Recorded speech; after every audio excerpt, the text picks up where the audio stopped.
Good evening, everyone. Thank you so much for joining us. My name's Amanda Griffiths, and I'm joined by Phil Ryan. We are in LPAlliance, which, as you probably know, is an inter-caucus coalition dedicated to unifying the Libertarian Party. We're really happy to have you in this stream tonight. You could be a lot of places. You could be in Washington, D.C., playing Hungry Hungry Hippos in a rented-out hookah bar, but you chose to be with us because tonight we are having a discussion on how to make the Libertarian Party a force for real victory in the years ahead, and that requires all of us. That requires you. So I'm really happy you're here. I know Phil is too, and we've got an awesome lineup. So thanks in advance to all of our wonderful guests. We're going to have time for Q&A as well. Be taking questions from X right now, and I'm stoked to get started. So Phil, I'll bring you in here. Let's talk a little bit about why LPAlliance and why this is something that appeals to a lot of different people across caucuses. Yeah, I mean, it seems like kind of the LP has been kind of like hindered by this culture of factionism and this kind of constant breakdown of kind of the progress moving forward. And there's always this kind of back and forth of activists of one group coming in and then kind of being pushed out, and then another one coming in being pushed out. And it's always been this kind of like toxic interaction. And as libertarians, I feel like we kind of have this vision of the world where we should be able to work together kind of consensually. And it's kind of sad to me that the party in and of itself and the party apparatus hasn't figured out a way to work together, right? And that we let these like very small divisions between our ideologies really be like blown out of proportion. And that process puts so much energy into this infighting that like external activism and kind of internal functionality of the party is just always at the detriment. And I think most people are very aware of that, right? Like it's been constant. And I think the only way we get out of that is like by talking to each other respectfully. And if necessary, discussing various things that are different, what we want from the party, and stop basically putting red lines in the sand of like where we're going to say, hey, we won't work with you. And instead really just find a way to work together. You know, it is really funny because when we started this and we had a bunch of different people from different schools of libertarianism coming in, it was a little bit daunting. Right now, we have just over 100 officially vetted members in our Discord. And I swear I have never seen so many libertarians fight so little. It is insane because we are actually talking about things on which we're all aligned. We all want to bring that spirit of liberty back into the Libertarian Party. And one thing that we are working toward as well, you'll see, by the way, we've launched this website, LP-Alliance.com, and we have this statement of principles on that website. One thing that we're working toward is a cross-caucus and non-committed caucus as well, LNC, for 2026. We want to get a really, really multifaceted ticket out there.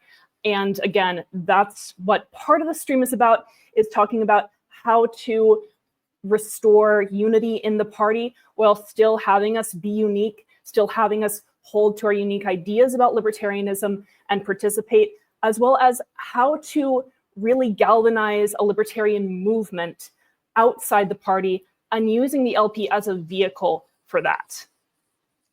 Yeah, I think that's probably the biggest issue that I think we've all seen, is that it's been kind of a unifaction rule at the LNC. And so it really is just one group, or what even sometimes one person's vision for what libertarianism means.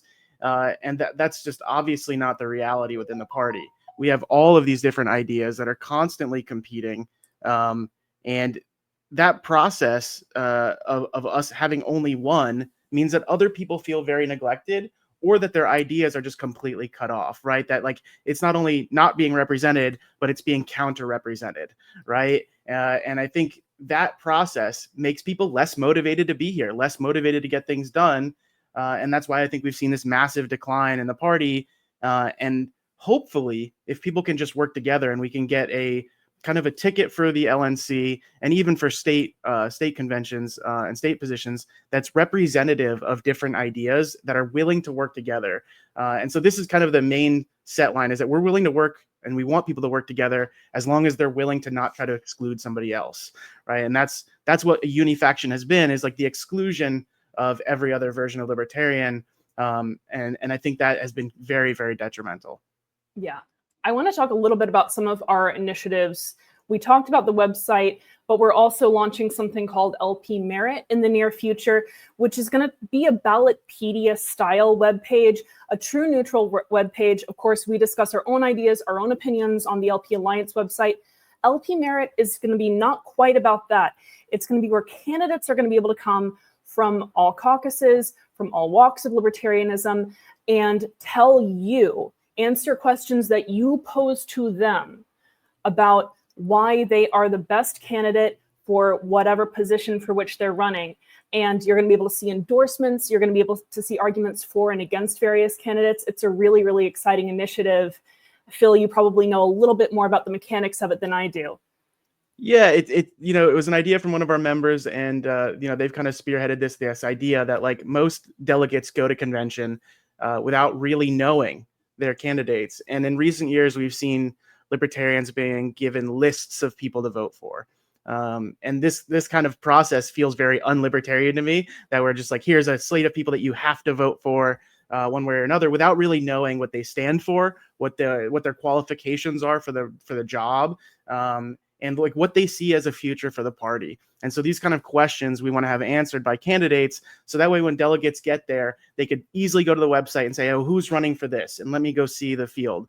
And so this coalition that we're forming, there isn't going to be just this like coercive nature to like, these are the people you vote for.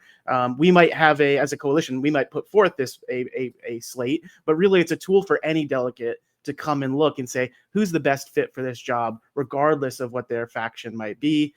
As long as they kind of have this idea that like everyone should be included, it should be okay for any libertarian to say, hey, that person might not represent my perfect version of libertarian, but they want the better for the whole party altogether, and they're willing to represent all versions of libertarian. Right. And then other things as well that need to be corrected. This is not an idea that's unique to us. There are issues with the structure of the Libertarian Party in terms of representation, in terms of voting, that can be revisited, that can be debated, that can be retooled. That's going to be another one of the series of ideas that we're tossing around and playing with.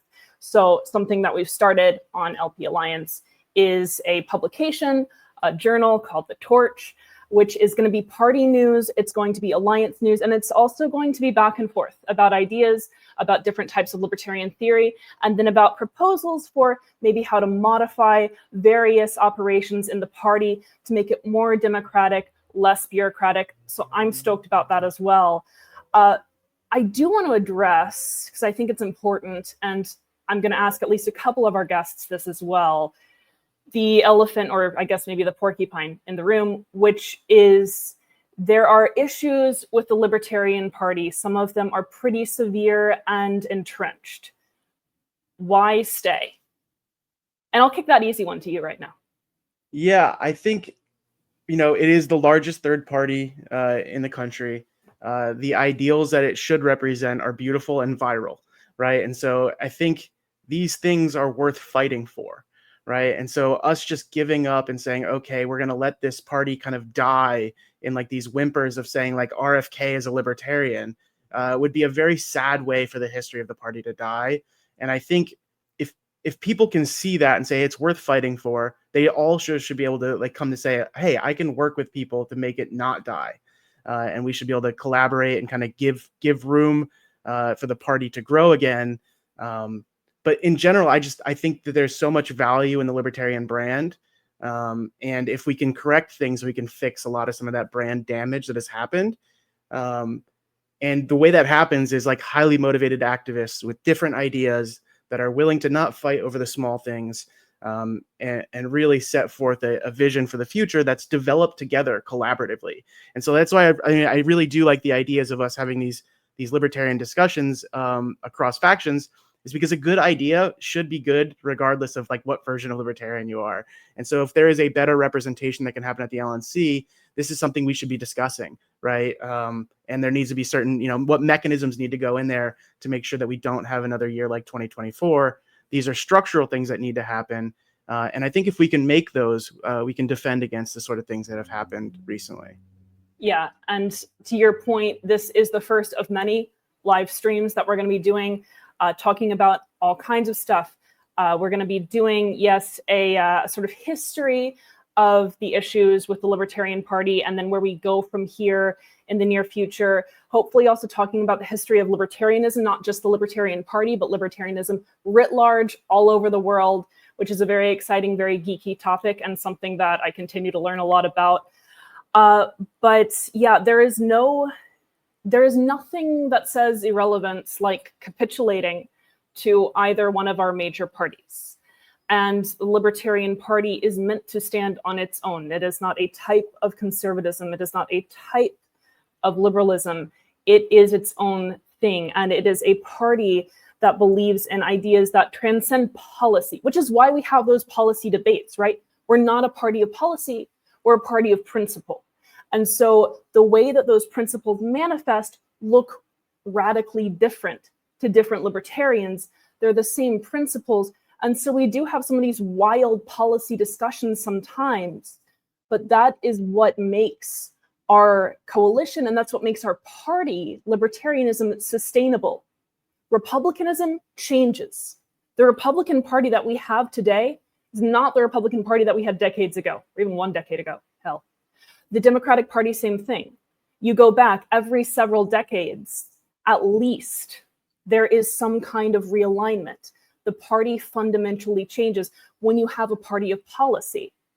But when you have a party of principle, there is consistency in those principles that we do not see with the Republicans, that we do not see with the Democrats.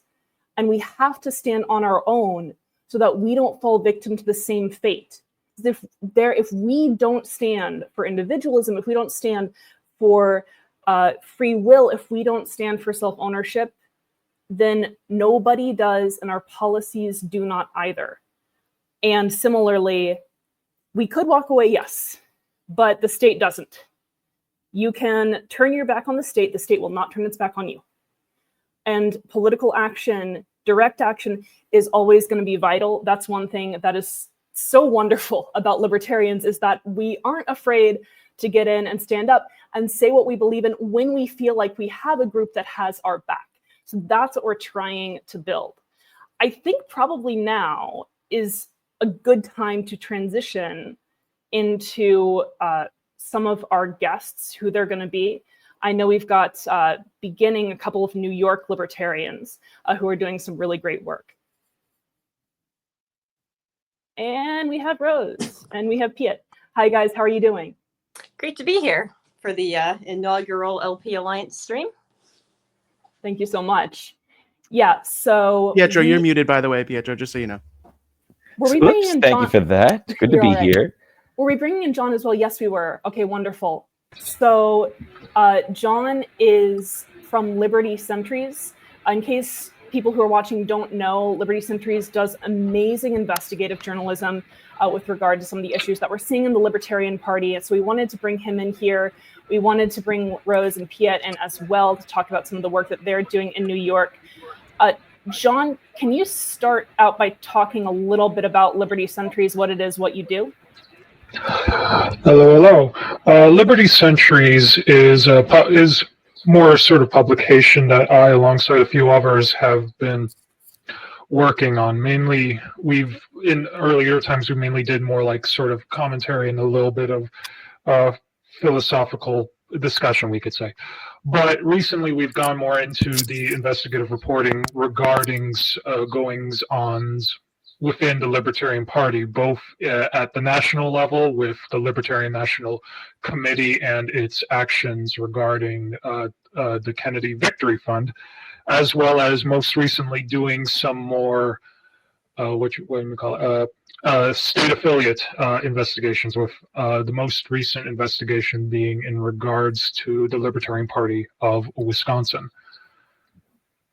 Can I ask you, how does this really fit into kind of what the major systemic problems are in the party currently? Like, why do you think this is so necessary at this moment in the history of the Libertarian Party?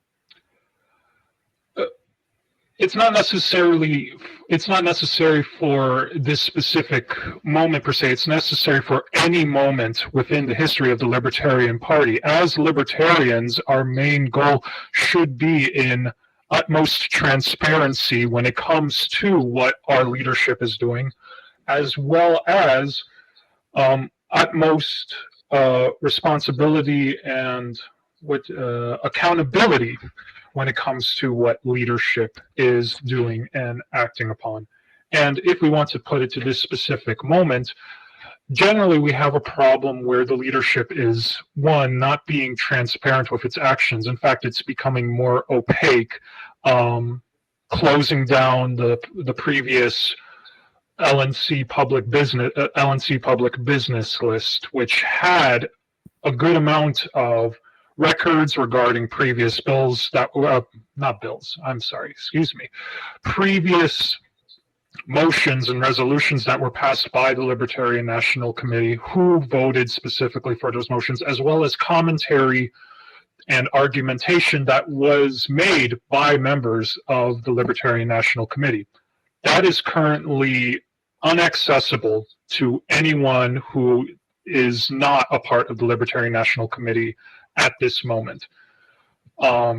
So we have an issue there. We also have an issue of a lack of accountability, especially in regards to the chair, Angela McCardle. She has been taking actions that seems to be what we may call unilateral. It does not appear to have been done with the consent or with the foreknowledge of other members of the Libertarian National Committee, such as the promotion of a rally that her organization, Rescue the West, was hosting, called Rescue the Republic, in which an email was sent out to members of the Libertarian Party through the official Libertarian Party information message list, without the consent of those other LNC members, without any knowledge of it. I believe when the list was up, there were examples of LNC members questioning, hey, why were we not told about you promoting this? Why was this not brought up to us beforehand? So it seems like they want to. Oh, sorry. Oh, I'm sorry. I was gonna say it seems like they want to silence the kind of dissent or discussion around these things, and then when these kind of discussions are brought up in other spaces, like on Twitter, most people get blocked almost immediately. You know, I've never really been involved in inter-party politics, but I kind of came and voiced my concerns online on X, and immediately I was blocked, basically there and plenty of other places that are associated with the chair. And so it seems like there's very few avenues for public, transparent discussion about kind of the actions of the LNC happening currently. And so I do see that being a major problem. And you can continue. I'm sorry. No worries. Yes, exactly. When it comes to like showing criticism in regards to the LNC, there were major issues with that, not just in regards to the LNC themselves, which with the recent retaliation against Karen Ann Harlos for submitting paperwork to the Colorado Secretary of State to have Chase Oliver on the ballot as the Libertarian candidate, which was agreed upon at the National Convention, instead of allowing the Libertarian Party of Colorado to put Robert F. Kennedy Jr.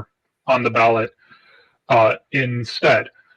So you have that retaliatory action. You also have retaliation against members not just necessarily in the Libertarian Party, but also in the Mises caucus. Rose is able to talk a bit more in regards to that, if she would like. Yeah, I think this is a good time probably to bring Rose in, if you would. You are a former member of the Mises caucus, is that correct? By ousting, is that right? That is correct. Yes, I am a former true believer in the Mises caucus turned hater. So I have been a small L libertarian for pretty much as early as I can remember. From like earliest memories, I just hated authority and saw it as inherently illegitimate. So I was one of those people who, like, I'd been kind of following the Libertarian Party for a long time, but like I was always kind of disappointed, like with the Bill Weld type candidates. I'm like, they almost represent us, but not quite. Like, can't they just be a little bit more radical? Can't they stop trying to like be safe and pick these nice, safe, middle of the road candidates? So I was like a lot of people who joined the Mises Caucus, I was one of those people who, for me, COVID was kind of the final straw because it didn't feel like they were taking a strong enough stand. So I joined the New York chapter of the Mises Caucus at the time that they had their very first meeting, and stayed involved until up until the end of 2024. Okay. And at that point, what happened at the end of 2024?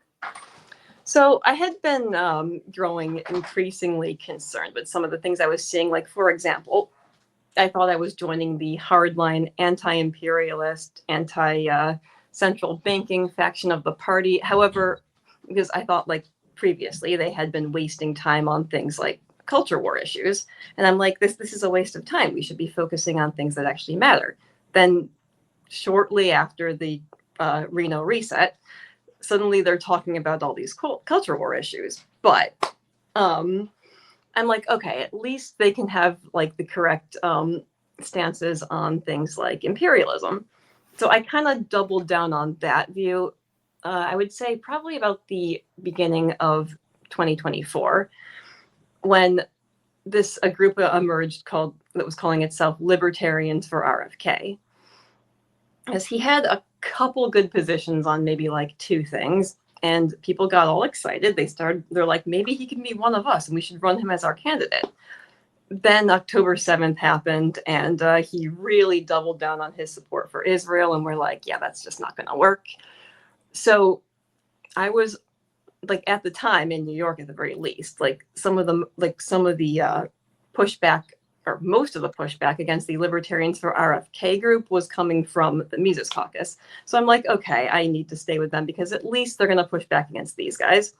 Then that just seemingly overnight changed when the Libertarian Party of Colorado decided they were going to put him on their ballot. I'm like, okay, this is such an egregious violation. Like, the LNC is going to have to do something about this, right?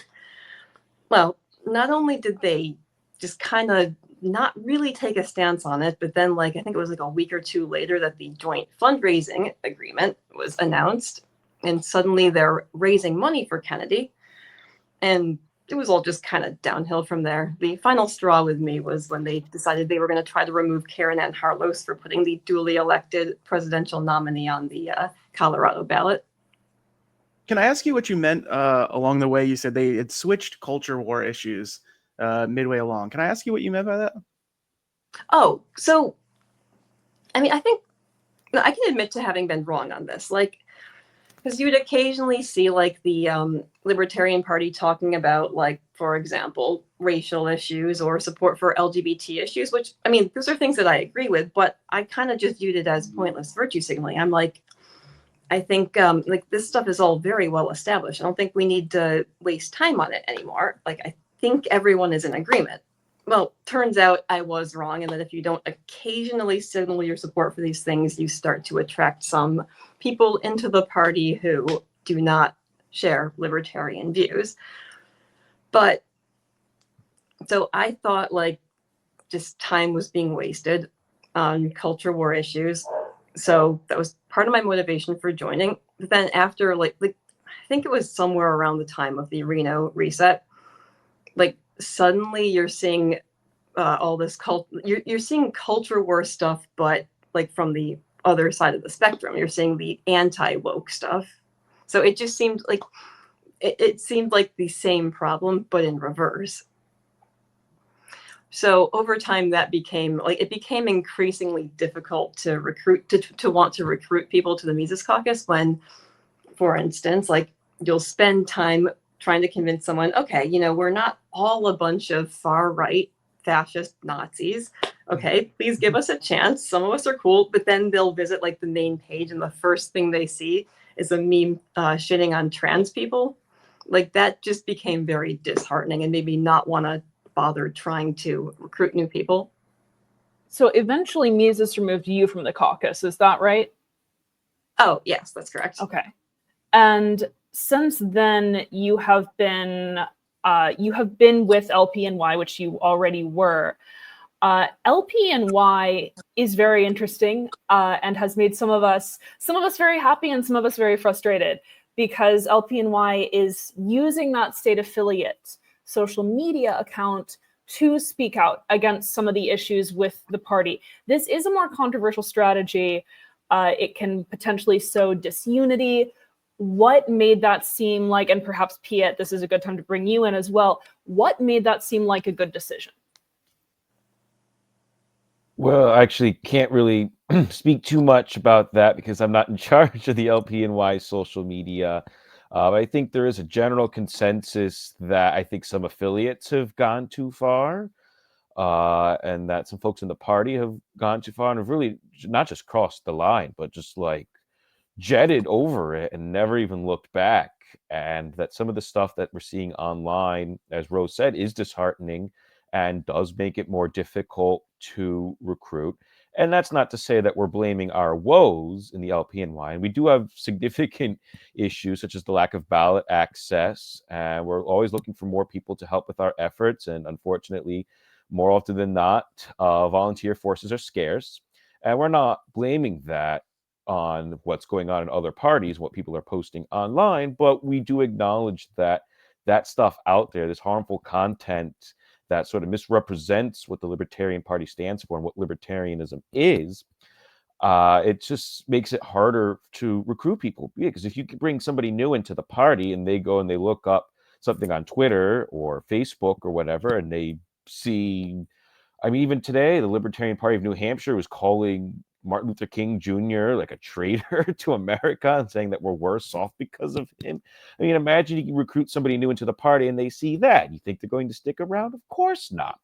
Decent people don't want to stick around with things like that being posted. They don't want to associate with people like that. And I don't blame them for not wanting to associate with people like that. And that's why we previously passed a resolution a month ago condemning the Libertarian Party of New Hampshire, not just for violating the bylaws by endorsing Trump, but also for their egregious social media content. And there was some grumbling within the party about that.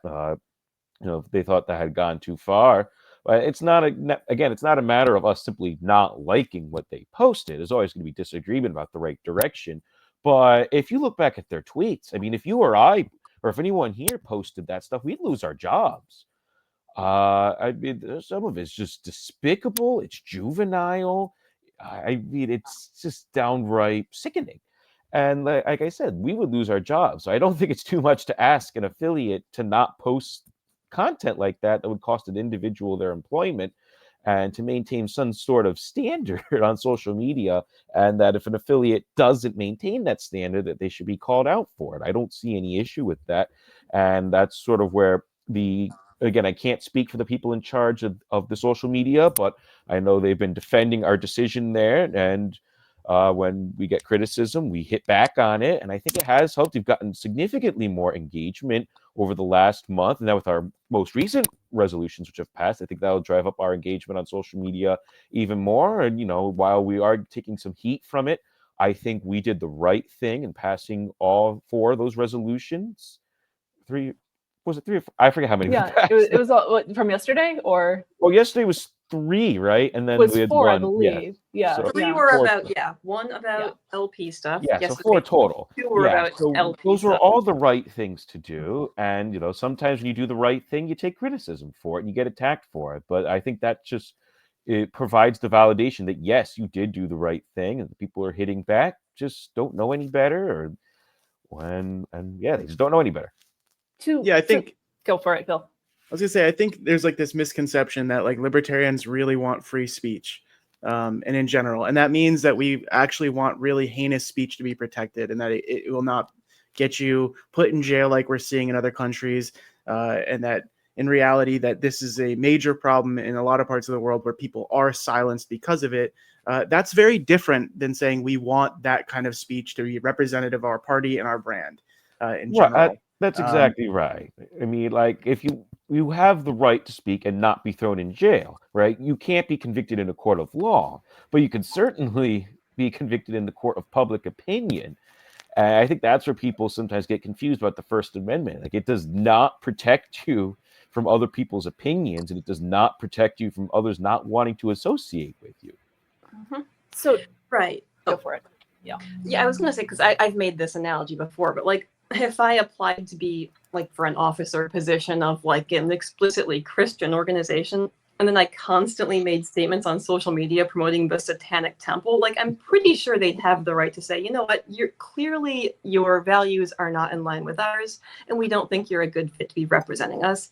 Like, I don't think this is too much different. Like, if you're making statements, for example, that are collectivizing people or making generalizations about groups of people, you're clearly not, you're missing the point of libertarianism. You're missing the fact that we view all people as individuals and that we try to avoid these sorts of generalizations. And you're probably not someone who we would need representing our organization.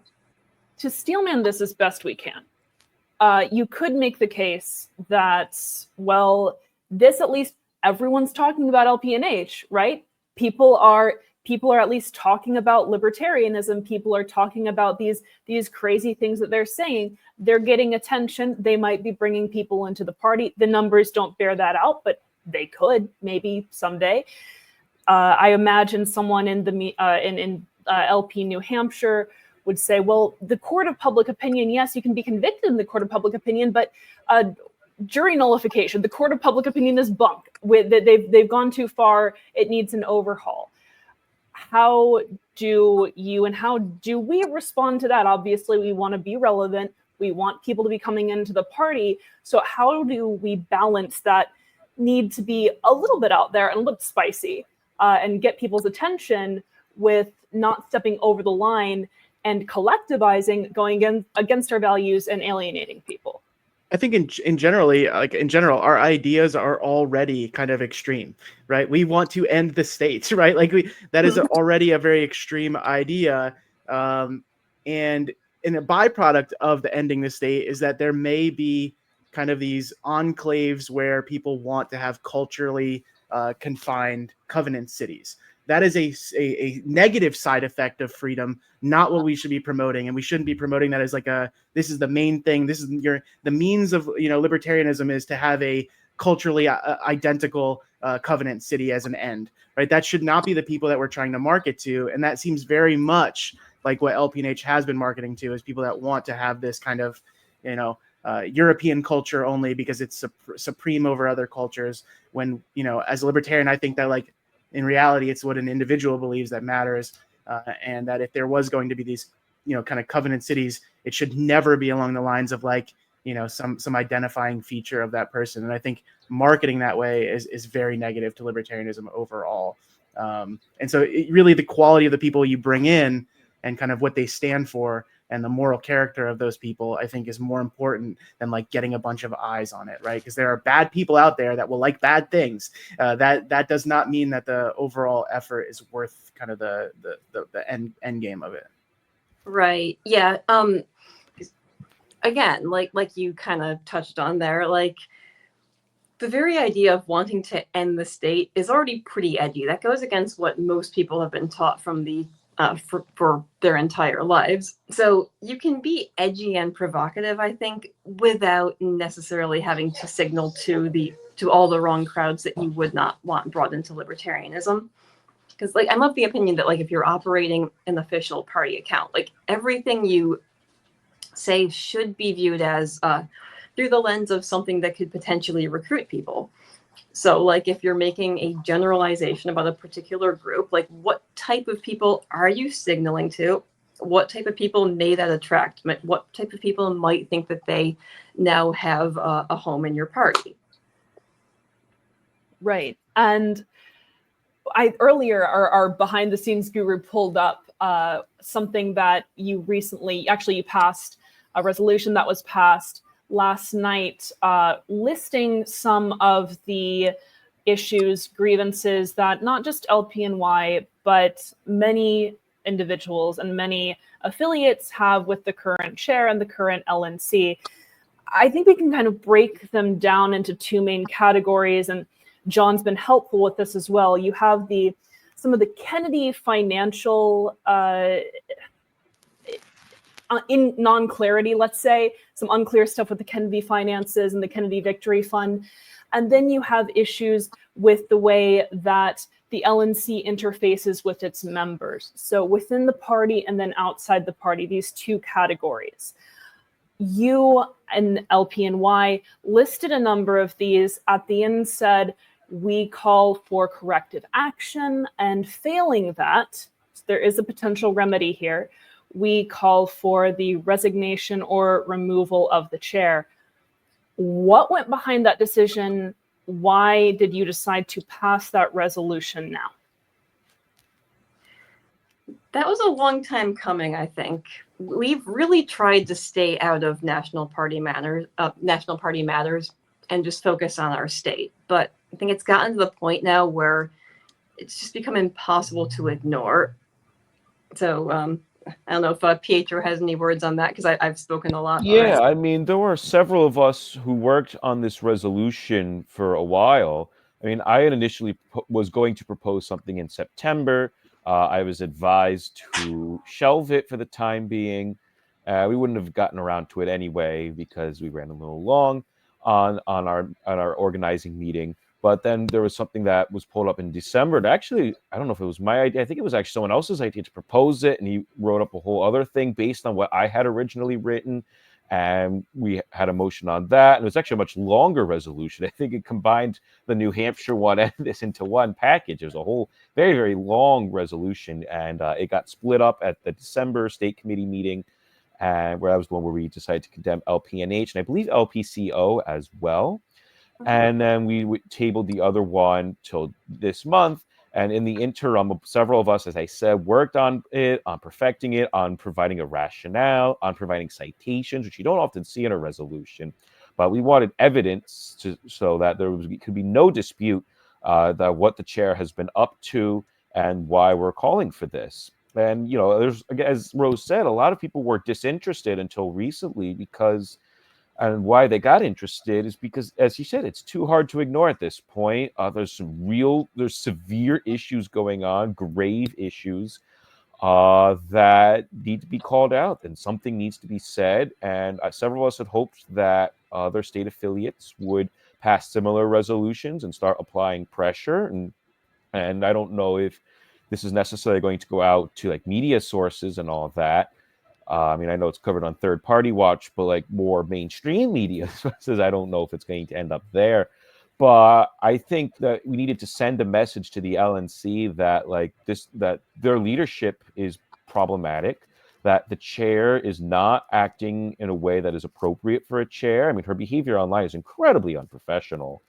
And, you know, her actions run contrary to the responsibilities that she's been charged with. She's not executing the responsibilities of her office faithfully. I mean, she was colluding with another party's candidate for months leading up to the convention. She's been financially benefiting from her role, which is a major conflict of interest.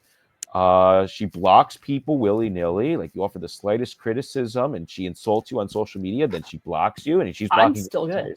State affiliates. I mean, she blocked me, and I'm a member of the LPNY XCOM, and she blocked me, which is incredibly unprofessional. I mean, even her response to the resolution, because I emailed it to the entire LNC, and her response, which you can easily find on social media, is just incredibly, incredibly unprofessional. Like, I don't know if she's still employed with somebody, but like, if most people responded to customers or to their supervisors like that, they'd be fired.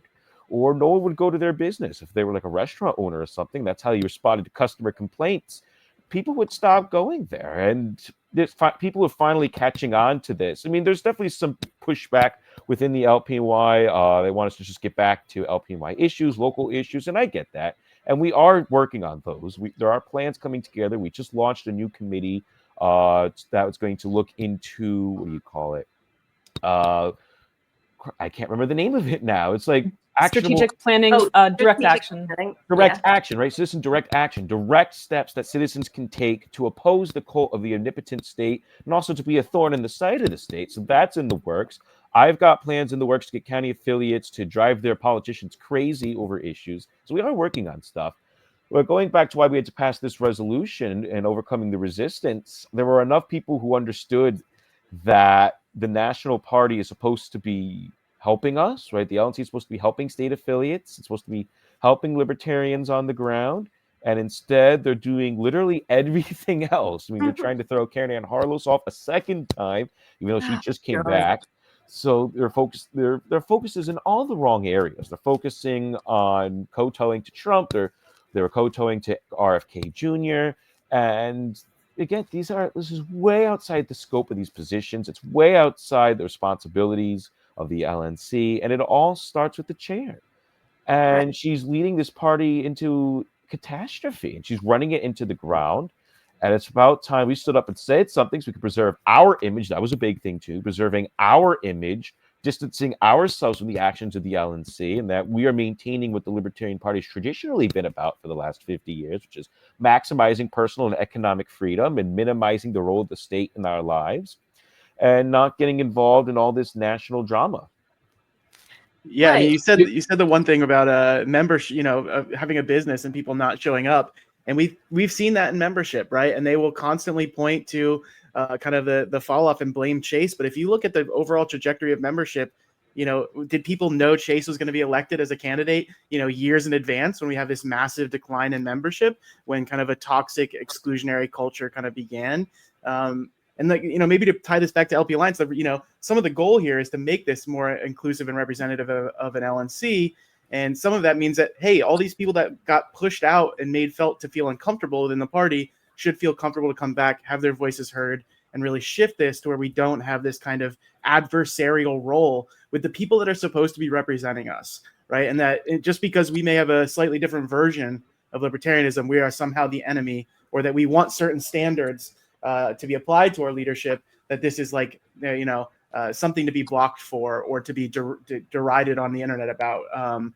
And so I agree with all of your statements, and it has been very kind of positive to see this from LPNY. And I really hope that like other states kind of follow suit and have their voices heard about this, because really there's not much else we can do currently to stop this except to organize, kind of get these ideas out, start working together to fix things in the future. But currently we're kind of in this stuck moment. And really, I do applaud the actions of LPNY for kind of making that statement. And I'm sorry, I think I interrupted John when he was going to say something. Oh, I was more going to add on to add a little bit more context in regards to Pietro's statements. Like, first off, in regards to the financial conflicts with Angela McArdle, like when we're talking about trying to help LP affiliates, and like just from the Kennedy Victory Fund alone, and the Angela McArdle's household gained around almost $39,000. Of all the LP state affiliates that are part of the Kennedy Victory Fund, the highest earner so far has been the Libertarian Party of Colorado, by only almost $15,000. That's nearly it's not necessarily nearly 3 times as much, but it's much greater. And the total amount that one household, Angela McArdle's household, gained from the Kennedy Victory Fund alone would equate to 40%, like a little bit over 40% of what all LP state affiliates that are part of the Kennedy Victory Fund have gained from the fund. So that's one thing. And another thing I would have to say is that the issue is not necessarily just with Angela McArdle. The issue is with the leadership in general. Ben Wire, he is an alternate for Region 6, which is the region that the Libertarian Party of New York is a part of. He is meant to represent, of course, their interests. And the issue is, he is willing to do things in a bid for becoming the chair of the Libertarian Party of New Hampshire that would cause it to go into greater standing, such as an amendment to the Libertarian Party of New Hampshire's bylaws, which would allow the previous action of the New Hampshire affiliate endorsing Donald Trump, which, as we already stated, is in violation of the bylaws. So we not just have Angela McArdle, we have Ben Ware with his actions possibly leading to greater harm. We have, of course, Adrian Maligan, who, whatever his self-interests are, he, being, I believe, the chair of the Libertarian Party of California, has not acted within his proper duty to ensure the proper standing of the Libertarian Party of California, such as not making sure that the correct filings for the FEC have been filed. And of course, his general unprofessional conduct in regards to his many comments against Karen Ann Harlos and his many comments against critics. One email that we had gotten from Adrian Maligan, because we were contacting him in regards, we had contacted the Libertarian Party of California's treasurer for more research into state affiliates that are part of the Kennedy Victory Fund. Adrian Maligan, he decided to tell us, as relayed by their treasurer, that Liberty Centuries serves Luciferian masters and are the MSNBC of the Libertarian Party, which is ridiculous enough that if it wasn't from someone in leadership of both a state affiliate and the national party, would have made for some very funny political comedy. John, I will say right now, you are When much did- more relevant than MSNBC for the Libertarian Party. Yeah, I was gonna say they don't gossip; they just kind of report on LP matters. And so we have an issues. We also have issues with other members such as Meredith Hayes and Kathy Aniskevich, which we will not go into too far at the moment, simply because I don't want to use up so much time. But the main thing is that the whole leadership is kind of screwed up, mainly because a lot of them, a lot of them come from the Mises Caucus. A lot of them are part of this same general circle. And they've made it so much of almost a cult, a high control group, that any kind of challenging is like frowned upon. Any kind of thing that bursts their bubble is pushed away, which when it comes to leadership is about service. You are supposed to serve your constituents first and foremost. Doesn't matter what you feel personally, it is your responsibility to serve your constituents and to be accountable to them. And when you have people, and when you have a leadership that does not wish to be accountable, that does not respect its constituents properly, that does not allow for criticism of their general group, it's not going to lead to anything good. And even with the Mises Caucus, they have their whole other thing of corruption, not just as Rose said, but also in regards to what kind of direction they wanted to bring the party. In the last convention, we had reported on how there was a document leaked in regards to what the Mises Caucus leadership wanted in regards to amendments. They wanted to remove region affiliates so that it would cause their leadership to not have as many challenges, what they would consider road bumps from rogue representatives for the different regions. So it seems like they want the same sort of process within the party that they've kind of changed the caucus into. From people that I've spoken to that have left the caucus, it seemed like originally there was the idea that it was very decentralized, and at some point it shifted to now there's an official narrative, and you damn well better not kind of go against that. And That's I think correct. Ironically, yes. Actually, in one of the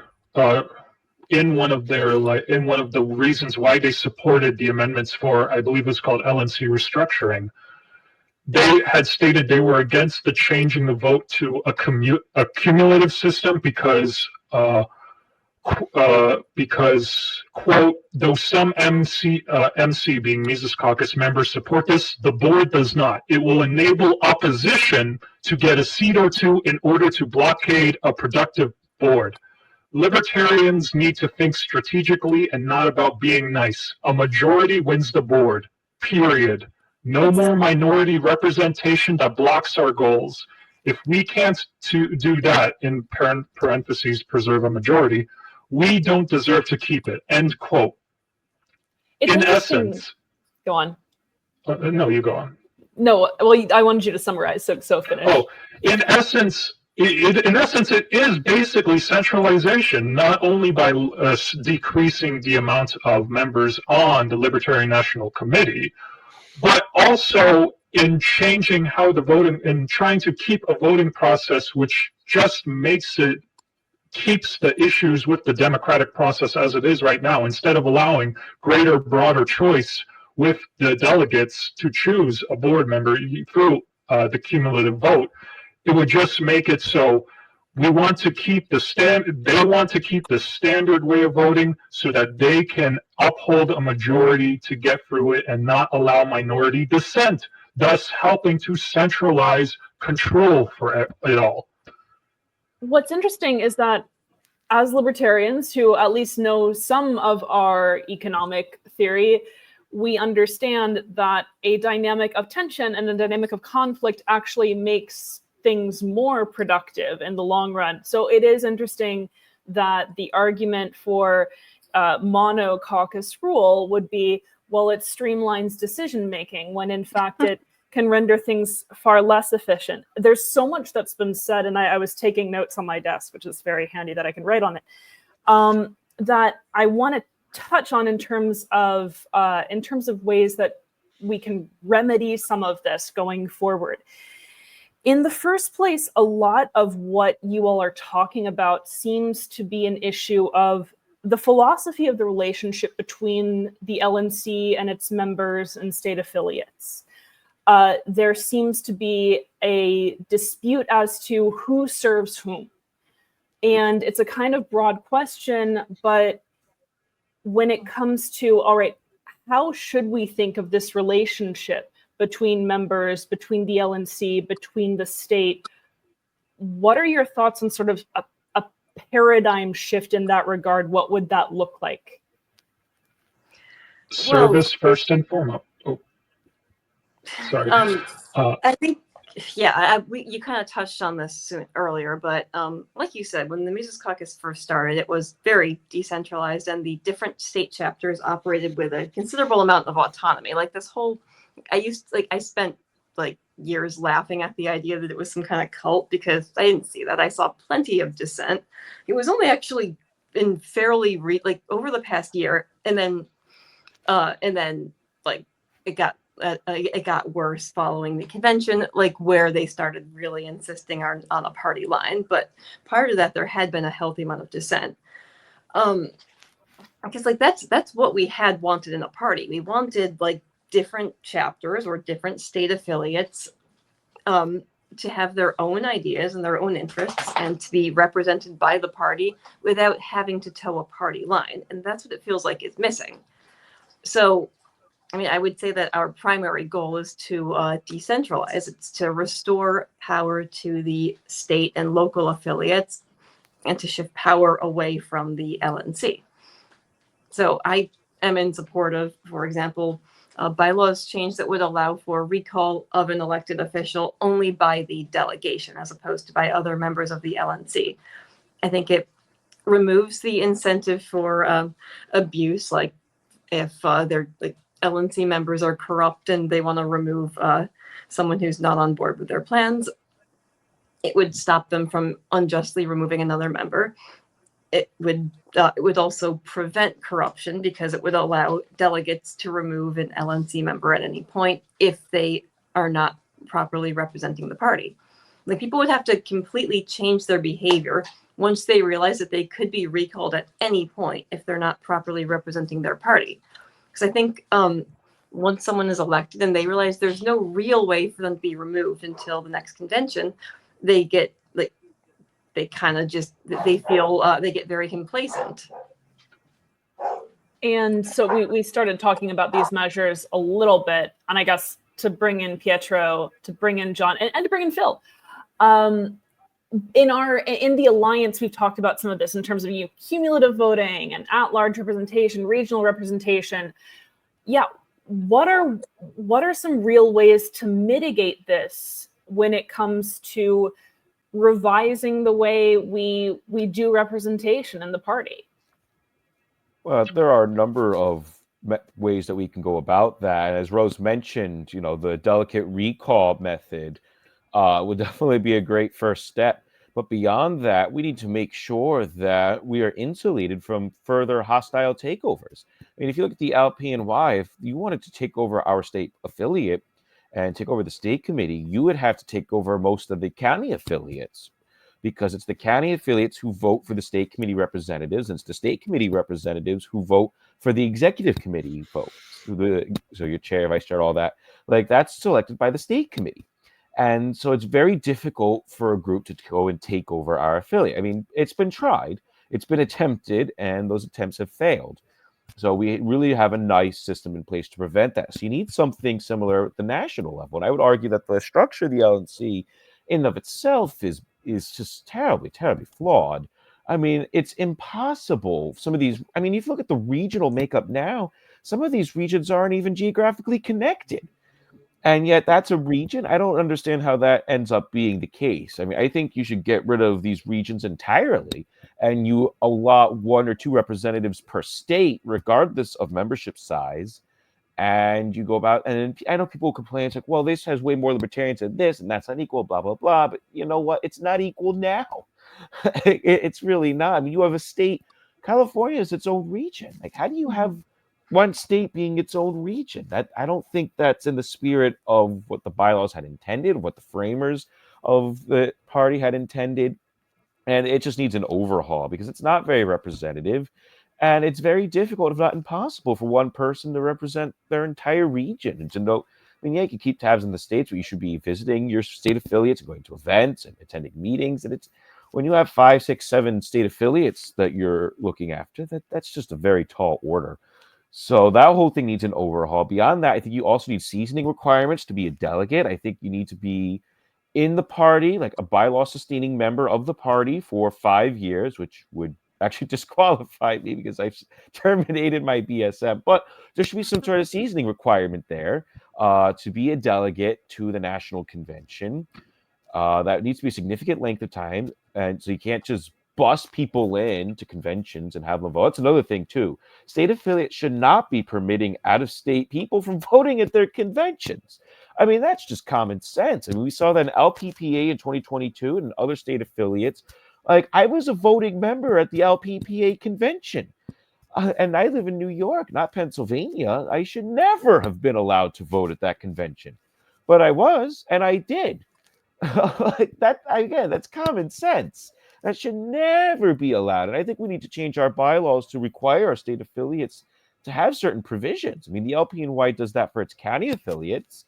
There are certain requirements that we expect, and if they don't put those in their bylaws, we don't give them official status.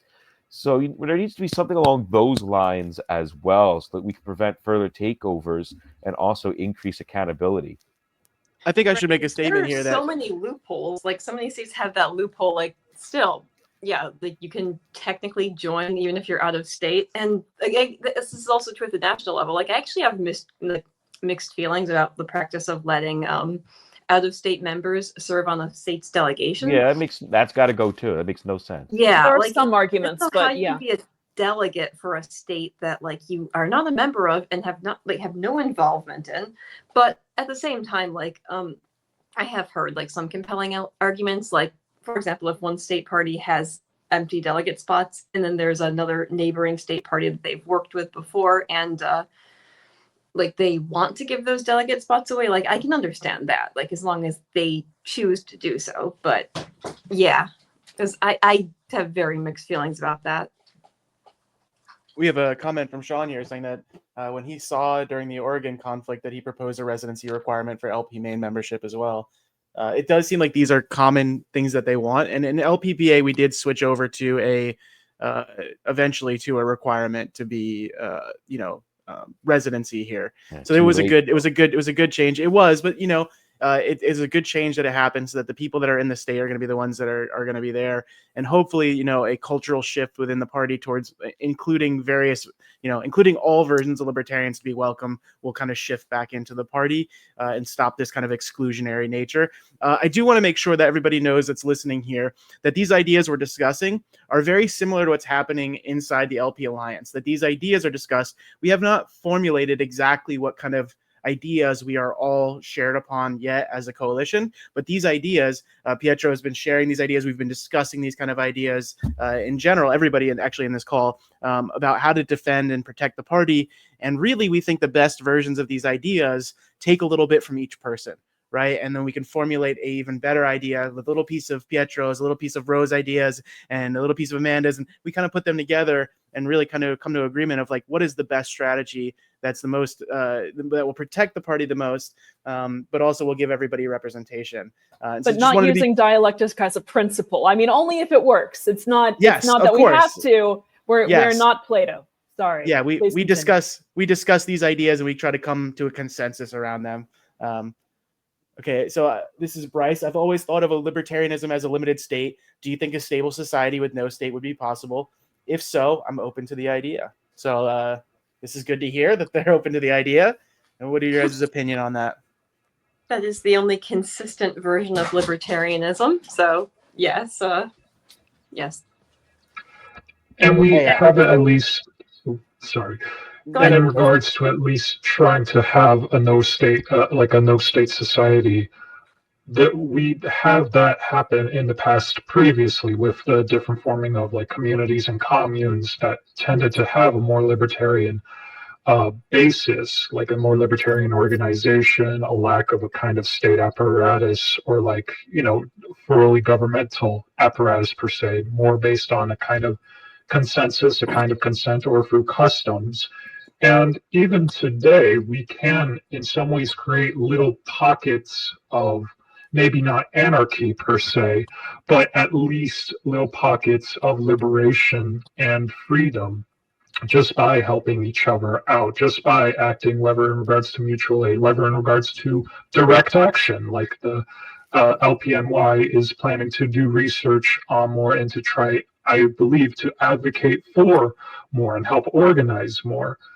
And so we have these specific acts that can be done so that even if we cannot have a full anarchist or libertarian society tomorrow, we can at least create social relations that are anarchic, that are non-hierarchical, that are anti-domination, and that are trying to do the best to help each other out in a cooperative way, to help let others thrive, to help let others attain their freedom, and making so that everyone can be free and everyone can thrive and live to the fullest extent. It's an awesome question. And it's funny because we were talking about this a little bit in the Alliance Discord, well, more than a little bit in the Alliance Discord earlier this afternoon. And there's an argument to be made that a stateless society works on certainly a very local level. And we were talking in the group and I was saying, but definitely on a commodity production level, it would. There are arguments for and against it when it comes to innovation, whether you would need some sort of oversight in that respect. But yes, we have seen stateless societies function. I always like one of them that was fairly recent, and there are more recent ones, but for 3 years in the middle of all of the worst possible things you can imagine happening to a country, in occupying about a third of what is today Ukrainian territory, there was an anarchist society. During the Russian Civil War, during the Red Terror, they were just living it up to the best that they could, being anarchists in Eastern Ukraine at that time. So yes, we do have incredible cases of this actually going on and being successful. I wrote a for the torch, our inaugural piece, a little bit about how the coalition that we have right now mirrors this setup really well, in a way that, had you asked me personally whether I thought it was possible prior to joining LPAlliance, I would have been like, it sounds great in theory, but it's not going to work. We have a libertarian, mutual, voluntary system. We really don't have a hierarchy. We have very, very loose designations in terms of committees. There's no limit in terms of what you can and can't do. You don't have to be on a committee to participate in that committee. We get things done rapidly. We make decisions quickly, not unanimously, but never with too many ruffled feathers. And we share resources, we share assets, we decentralize them. It's a really, really great case study in how, when you have people who they can be very, very different, but if they're unified in one or two particular things, then this actually can work. These kinds of societies can work, and we build them all around us. We build them within our stateless societies. And that's what I think is really great, yes, about direct action and about mutual aid and the rest. Right. You just need like a goal in mind, and you need something that you're going to work for, and you'll get people who, well, they may have their differences, they're willing to work together. Like, again, like I think because of how bad the infighting has been in the Libertarian Party for so long, like, okay, an alliance of everything from conservative constitutionalists to libertarian socialists, I probably would have laughed at that too. And yet here we are. Yeah, I mean, it's the same way with like direct action initiatives. Like, you can have groups of very different people all trying to work to pass a particular thing. Like, if we're going to try to focus on qualified immunity, which is like one of the areas of focus that we're in New York right now, like, we're probably going to be working with some left-wing groups. Okay, we may not agree with them on everything, but if we can join together to lobby for an end to qualified immunity, we've got a goal in mind. We've got enough overlap in some of our values that we can work together. Like, yeah, it certainly can be done. I think it's a good point. You know, you're talking now about the kind of opening up the Libertarian Party to do single issue coalitions, or even like a couple multi-issue coalitions. Within the LPAlliance, we kind of found what our single or multi-coalition issues are, and really it could be summed down to like fixing the LNC and removing the culture of exclusionism within the different ideologies of libertarianism. And we all seem pretty excited about that. That's in there. But when it comes to the party in general, there's been this kind of push in recent years to water down our message, to appeal to, libertarian-leaning Republicans. And I happen to like Massey quite a bit in our government, but he still has some areas where it's like not exactly a perfect fit, I think, for my version of libertarianism. But would I say he's not welcome in the party? No. But now if we're trying to water down his message to then go towards Donald Trump's message, I think that's a big problem, right? Whereas there are like certain this is concessions you can make if you're not willing to compromise on certain like fundamental principles, I think. Yeah, so I think there has to be some distinction of like, where are your principles at? You're willing to work with anybody, but when we're bringing in new members, there has to be kind of not an urge to water down to bring those people in. And I think initially that's what kind of the Mises Caucus was like, hey, we need to be unabashed libertarians. And I agreed with kind of that initial message in general. I also can understand where the pragmatists were thinking, hey, we need to get to 15% of a vote, whatever it takes to get there. So I'm somewhere in between, right? That there's probably somewhere in there.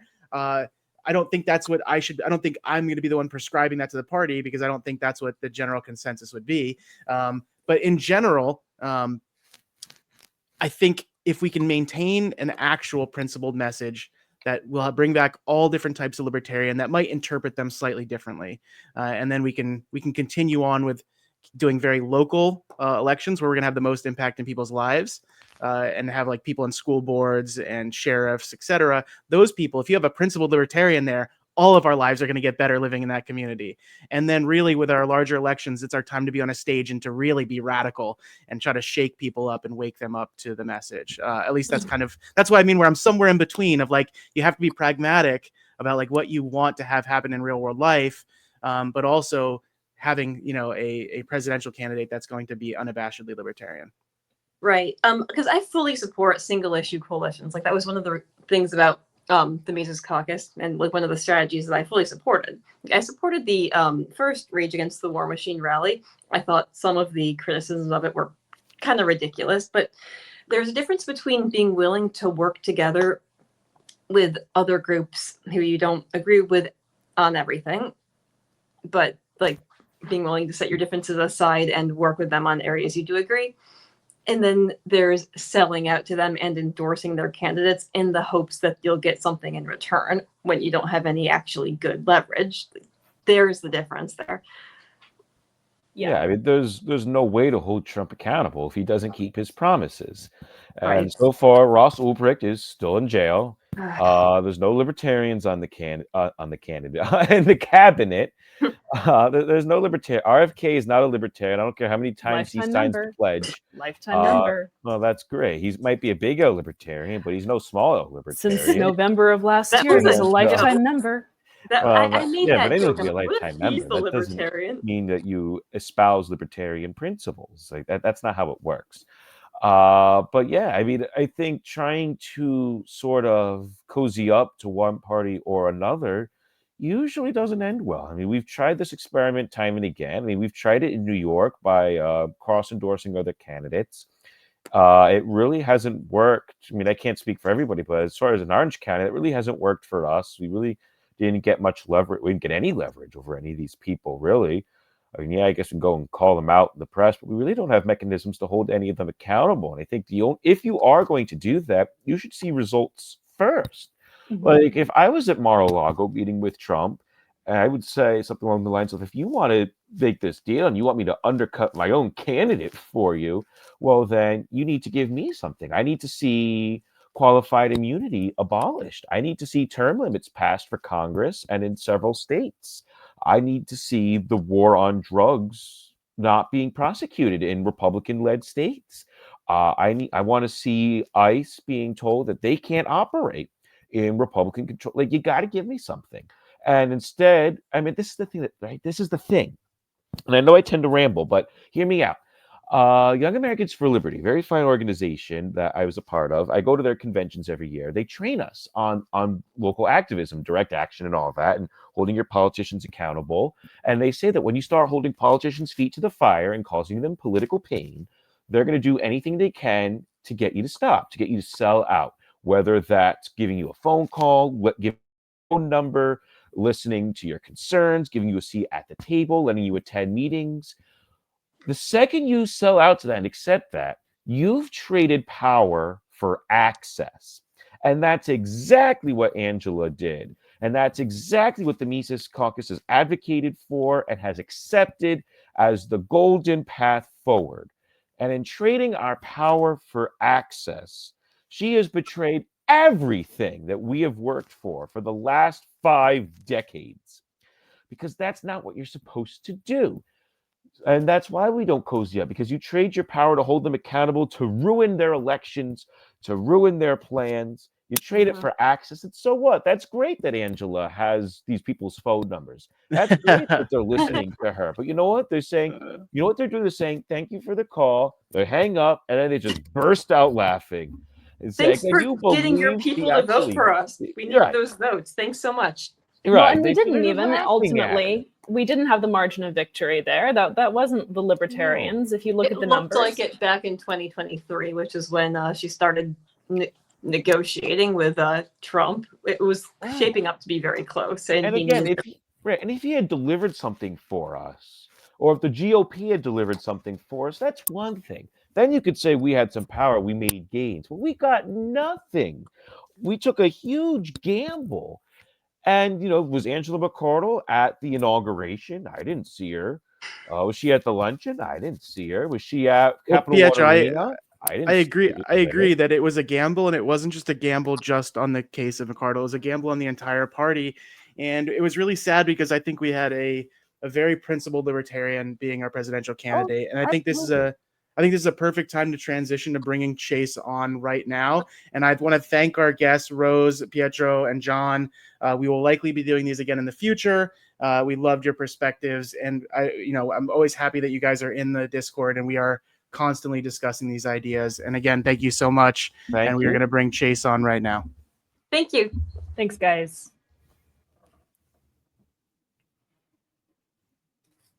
Hey, how you doing? How you doing? Give me one moment. Let me stream this out to my people on Facebook, so at least Please do. see it. Let's just say live stream. That's what we're going to name this. And let's spell it right.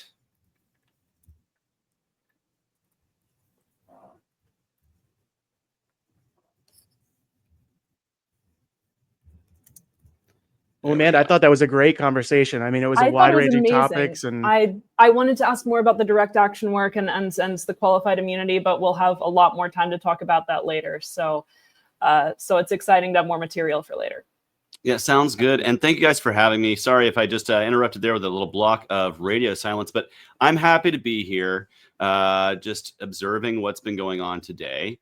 I know we just talked a little bit about the presidential race. I just heard Pietro talking a bit about that. Just want to give a little bit of my feelings, if that's all right, about what I've seen today. Please. that's why you're here. So let's be real. Like, I, of course, wanted more votes for me as a libertarian candidate. But I recognize that there are a lot of people who maybe are libertarian leaning who saw Donald Trump come to our convention and promise to free Ross Ulbricht, promised to put libertarians in the cabinet, promised to put libertarians in top posts, and felt like, hey, it's maybe worth the gamble, right? And I can understand that. What we've seen right now is, so far, we've seen his full list of cabinet appointees. There is no libertarian there. I'm sorry, RFK, you do not cut the mustard. First off, many of your policy positions would use the force and violence of government, which violates the non-aggression principle, which is a founding part of being a member. You can sign up to be a lifetime member, but if you're advocating policy that advocates violence, particularly violence of the state, you are not a libertarian. And so we don't have a libertarian in the cabinet. We don't have libertarian in top posts. In fact, even those who we might have said, hey, there are things libertarians like about this person or that person, we're quickly seeing them conform to the establishment of Washington, D.C., namely Tulsi Gabbard, who went from being a Bernie bro to an independent to now a Republican, who was one of the biggest critics of FISA, Section 702, when she was in Congress. But now that she will have the power to exercise that force, she found it okay to tell senators that she's okay keeping that. Now, I would ask you, if you think Tulsi Gabbard is a libertarian, let's take the most baseline libertarian who's not, we won't even use Libertarian Party. Let's use a libertarian. Ron Paul was a Republican congressman for a long time. He ran for president as a Republican twice. He also ran for president as a libertarian. If Ron Paul had been nominated to be the director of national intelligence, do you think he would have kowtowed to FISA 702 and asked that the Senate say, it's okay, I'll be fine with this? No, he would have gone up during those hearings and challenged them on FISA 702. Same as if Thomas Massey had been nominated to be the director of national intelligence, another Republican with libertarian leanings. And certainly any big L libertarian would have to have the cojones to get in front of a Senate, a Senate committee and say, no, I'm not going to stand up for this unconstitutional garbage. And so I'm not seeing a lot of optimism in the libertarian on the cabinet front or libertarians in top positions.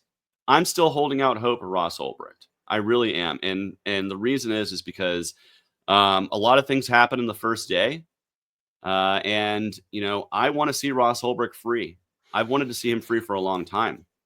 I think, it's wrong that he's spending a night in jail tonight, that he could have been free. It's one extra day that he shouldn't be in jail, added to the other 4 to 8 years he could have been free during the previous Trump administration. This is why, and I hope he does, free Ross tomorrow, I'm not thanking Donald Trump.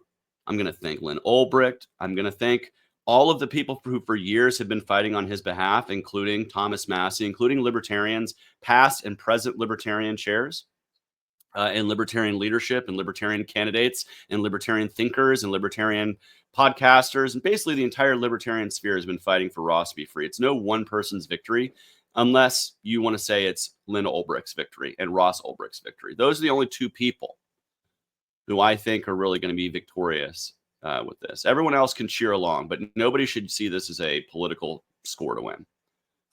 Because he could have done this previously. So least of all, Trump. Trump should not get political love for this because he should have done it 4 or 8 years ago.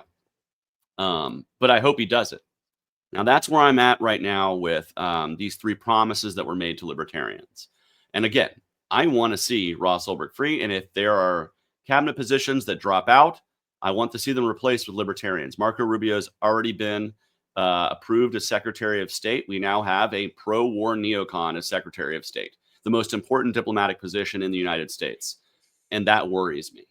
And so I have a lot to be worried about. But here's the one thing I will say to end this, and I know we got some other folks to bring on, but to kind of put a cap on this, as much as I am skeptical of Donald Trump to do the right thing, just as I would have been skeptical of any Democrat or Republican president to do the right thing, promises were made. We need to hold pressure down to get that last promise, particularly Ross Ulbricht, free. And I think we need to start making noise very loudly starting tomorrow. I hope the chair, if by noon tomorrow we're not seeing movement, she joins us, because it was a day one promise made to libertarians. And day one means day one. He had day one hundreds of 100 executive orders ready to go. He had day one ready to pardon the entire J6 folks. He could have added Ross Ulbricht to that list. So, but I will say this, be optimistic, because libertarians and people in general can do a lot better than what their government provides. There's still a lot of potential for us to make great change in the world, whether we have political power or political capital, a seat at the table, a foot at the door, or whatever. You as libertarians, you as individuals can make a great difference in your community, in your neighborhood. And lastly, do not snitch. Don't be a snitch for the feds, for your immigrant neighbors. Don't be a snitch to the feds and tell people their immigration status. You leave that the hell alone, and you let people live their life privately. And don't be a stooge for the man. Particularly peaceful individuals who are living free. If someone commits a crime, point them out. But otherwise, you leave peaceful people the hell alone, and don't be a stooge.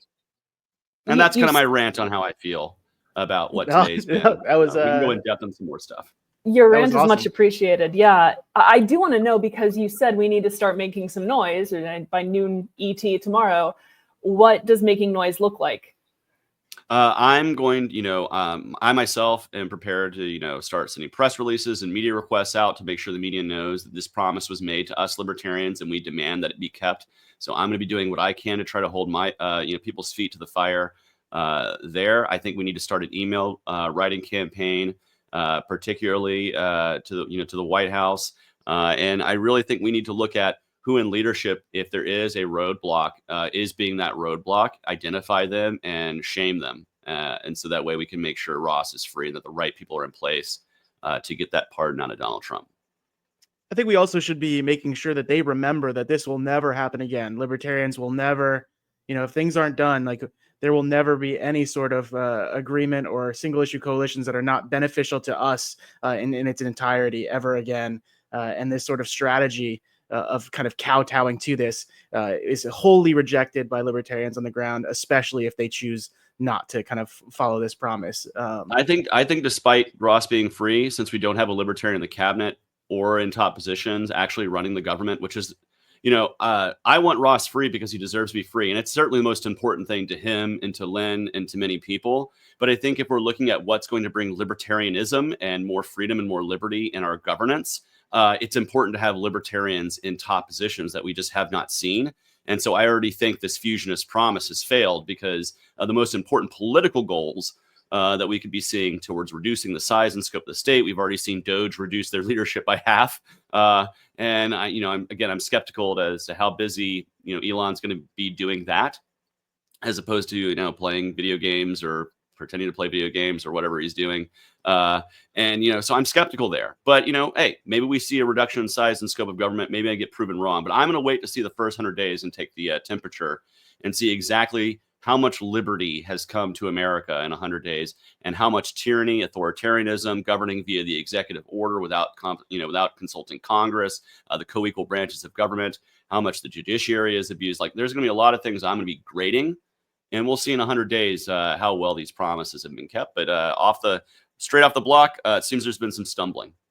Yeah, I will say the size and scope of the government does not seem to get smaller when you're requesting more funds and you want to increase the deficit spending dramatically with basically no caps right off the beginning in the beginning of his term. Okay, so I would like to. I know this was extremely inspiring about what we want from the president, but I kind of want to transition our conversation now to like what do we want from the Libertarian Party? How do we move forward? How do we make sure these sort of mistakes don't happen again? And I'd like to bring on Ted Brown now to come in and get involved in this conversation and really just have like a real human discussion with different libertarians here. Hey, Ted, how you doing? Hello, sir. Good evening. Hi, Chase. Hi, Phil. Amanda, thanks for having me on. Thank you so much for being here. And Chase, Yeah, long time no see. Yeah, it's been a while since I've seen you, Ted. I saw you in election night. It was a great time seeing, or was election night was the last time I saw you? I can't remember. The Liberty International Conference. Oh, yes, that was great. That was right after Election Day, so that was a good time to see you out there. It was in Dallas. And you are the better Ted running for United States Senate. I did see who was sitting next to Ted Cruz, and I laughed and I said, he would be having a lot better time if he was sitting next to Ted Brown during the inauguration. But I hope you're doing well, and yeah, I'm looking forward to hearing your thoughts on what we can do as a party to improve and all that good stuff. Well, I mean, of course, I'd love to talk about the president and what he was saying and doing as well. But yeah, the Libertarian Party is a mess, probably because we're not out there promoting liberty like we should be, with principled people like Chase and I don't want to brag, but myself, out there talking about true libertarian principles instead of trying to kowtow to statists like Donald Trump that are just trying to use us rather than really bring us under under his umbrella. I mean, frankly, I would kind of worry on the for Ross Ulbricht because of how we booed Trump at the convention. Even he might have been embarrassed by that because he never goes and speaks to audiences that boo him and everything. So I kind of worry in that regard, but I sure hope he's going to be pardoning Ross. I mean, like Chase was just saying a few minutes ago about pardoning all the January 6th people, his supporters there. He certainly could have had a pardon, or in this case, a commutation, probably ready for Ross. But I'm worried about the National Party. Obviously, the current chairman is more interested in trying to curry favor with Trump, which he's not going to get very much of, instead of building our party. And I don't want the Libertarian Party to be like a subsidiary of the Republican Party, because we're not. We're not conservatives, and we're certainly not. We certainly don't agree with a lot of what Trump wants to do, especially on the immigration and trade issues, more than any others, I think, from what we've seen of his viewpoint. Some of the other things he's proposing are good ideas, but I still worry about executive orders. Because some of the things that he wants to do, while I agree with them, you can't really do that if Congress passed the law and the president just can't overturn it. He's supposed to enforce the law. So you got to change the law. And no matter how much we like certain changes, somebody doing something we like could just as easily be someone doing something we don't like by executive decree. We do have a balance of powers here. So we just can't go along with a president like that who just wants to just be a dictator. And so many of them want to be dictators. And so the LP cannot be like a subsidiary of that. Yeah, I echo that. And I think there's plenty of examples, Ted, today that we've even seen of things that libertarians should not support from the Trump administration. I think the doubling down on the drug war, and basically saying we're going to declare cartels now terrorists, because now that allows for all sorts of new federal powers and mechanisms to be used to invade privacy, to do things without warrants, because it's being done in the auspices of the war on terror. And this is now what we're seeing, when really we should be seeing a disengagement of the war on drugs. We should be seeing, a new path forward that is more based in liberty. But instead, we're going to see doubling down. And so even if Ross is free, it's only a matter of time before the jail cells are filled with the next Ross Ulbrichts who are, declared to be doing something illegal for, the purposes of trafficking, when in reality, drugs should be able to be something you as an adult take if you want to. I think that's a huge one that libertarians really need to be calling out.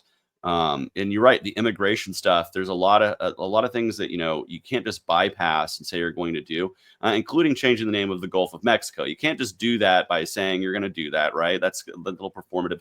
By the way, he had time to sign an executive order to do that, not an executive order to free Ross tonight. Ross is in jail for one more night because changing the name of the Gulf of Mexico was higher on the priority list. And I think even if Ross is free, that should be insulting, right? Like that should be is seen as a kind of a spit in the face to libertarians who were promised this on day one. Right. It's really kind of silly about the Gulf of Mexico. I mean, or the Gulf of America. And then here in Texas, people want to call it the Gulf of Texas. I mean, you can combine it and call it the Gulf of Amarexus or something if you want to combine the three of them or something. But it's really stupid. You're right. It's like it's like sort of like throwing red meat to the yahoos or something. Hey, we're gonna stick it to Mexico. We're gonna send all the immigrants back. We're gonna force them to stay there. We're gonna send the ones here back there. We're gonna build a wall. We're gonna do this. We're gonna change the name of the country. Whatever it is, just to make a point. And to make Trump sound tough against Mexico, which is really a close friend of America and a close trading partner and everything. They shouldn't be treated that way. And, yeah, it reeks of freedom fries, Ted. That's what it reminds me of. It's like when we were like, oh, we got to make fun of the French, so we can't call it French fries anymore. We're going to call them freedom fries. And that was a thing for about 2 weeks, and then everybody just went back to calling it French fries or joking about it.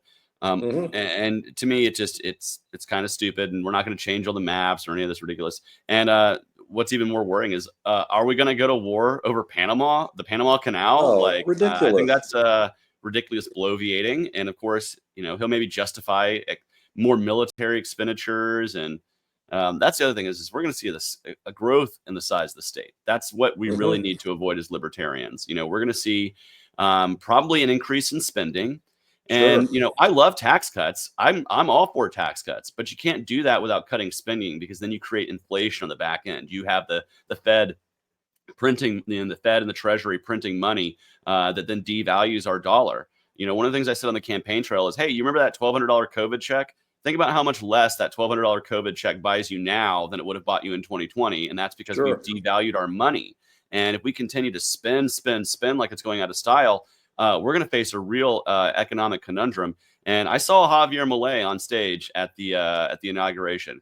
I know Trump doesn't speak Spanish, but maybe a translator can get an economist and Trump in a room with Javier Milei to actually be like, this is what you need to do to prevent America from becoming the next Argentina, because they're digging out of a very deep hole.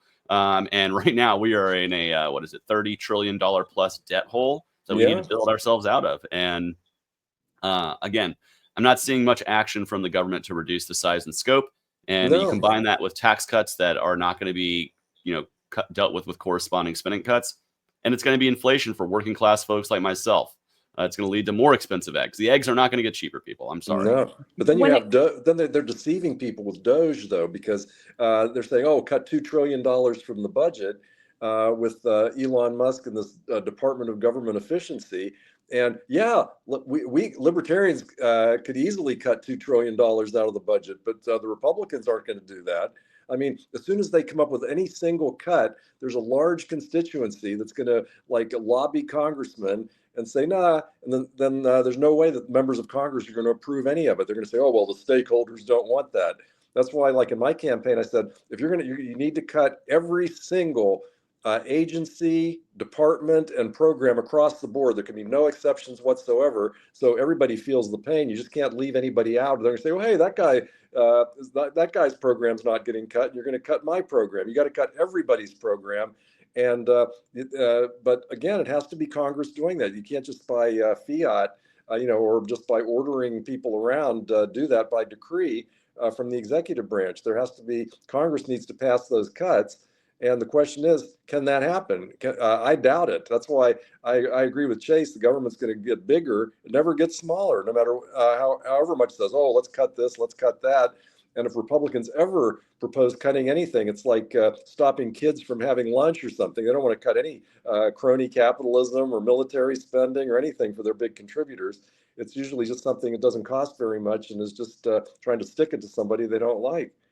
When it comes to go on. I was going to say, and now they've also added in the External Revenue Service. And when what happens when you give the government a new way to tax, right? It never goes away. until it's absolutely fought back for. And so I definitely agree that it is likely that we will see an expansion, especially with this kind of imperialist narrative that's being spread now about us expanding towards Panama, towards Canada, towards Greenland, when we already can't handle what we have here.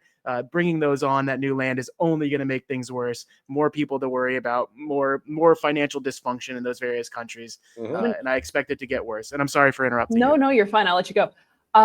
I'm wondering, when it comes to how libertarians, how anyone responds to this inside and outside the party, there's sort of a balance that we need to navigate. And it's really not that there's a dichotomy, but between causes and candidates, right?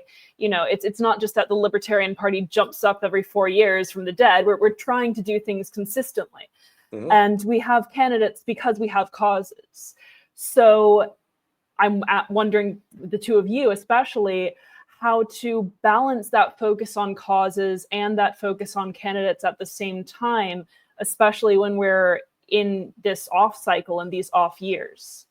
Well, I mean, you can't, if you have a cause, all you can do now is advocate for it or lobby for it. Usually the public doesn't really care about politics except during election years. That's why we have to have candidates for office under the libertarian ticket, or else they're never going to know we're there. And so, like I ran for Senate, Chase has run for president and for Senate. And, we know we have to be out there talking to people, getting the word out that there are alternatives. I mean, we have to always do that. But again, sure, we should lobby. Like, for example, here in Texas, we have a full-time lobbyist, Kevin Hale, who's started in at our legislative session here in Texas, just started last week. And he'll be there for like 4 or 5 months for lobbying for our positions and testifying before the state legislature. And we can certainly do that around the country, and even on Capitol Hill if they'll let us. Even though those are usually scripted affairs, sometimes the cameras are running and the people can see that we're advocating for certain positions. So sure, we should be out there doing that. But again, we have to have candidates. We have to recruit good candidates. And we can't just be going around saying, oh, we're not going to run in that race because there's a Republican who maybe agrees with us like 10% of the time or something. We got to be out there with truly principled, vigorous libertarian advocacy. Yeah. And I think there's a great balance, as you mentioned, between issues and candidates and what we have to look at. Like locally here in Atlanta, I'm part of the Stop Cop City movement, which is it's not a strictly libertarian thing. In fact, it's across the political spectrum. There's a lot of people on the left who are very supportive of that as well, police accountability. And, we went through a referendum program. They ignored it, didn't put that referendum on the ballot. And now we're seeing this facility being built, and people are pissed about it because their voices were not really heard. And so we're going to try to corral that energy now into the 2025 elections for city council, into ousting those who voted for this facility, who ignored the will of the people to have a referendum put on the ballot so that our voice could be heard, the people who put the roadblocks up. That's when you charge that energy. Is there anybody who's a big L libertarian who's probably going to be running for Atlanta City Council who's likely to end up there? No. But what you can do is you can further and say, these are the reasons why we're tossing you guys on your ass. And you better listen to police accountability next time. And that's a way to push libertarianism through the Overton window in a nonpartisan race. And sometimes you do have big L libertarians running in those nonpartisan races for city council or those. We need to have those people. But when it comes to partisan races, we need to have libertarians running in those as a political organization to really be pushing the ideas out there in a way that makes sense. In red states, in blue states, in swing states, in all states, we need to be doing that. It's why it's important for us to be running candidates. Now, I will say this. There's going to be times when things happen that we agree with, that we're like, hey, that's a good thing that's happened. And we should be able to celebrate those things and say, hey, this is a good thing, and give credit when it's due.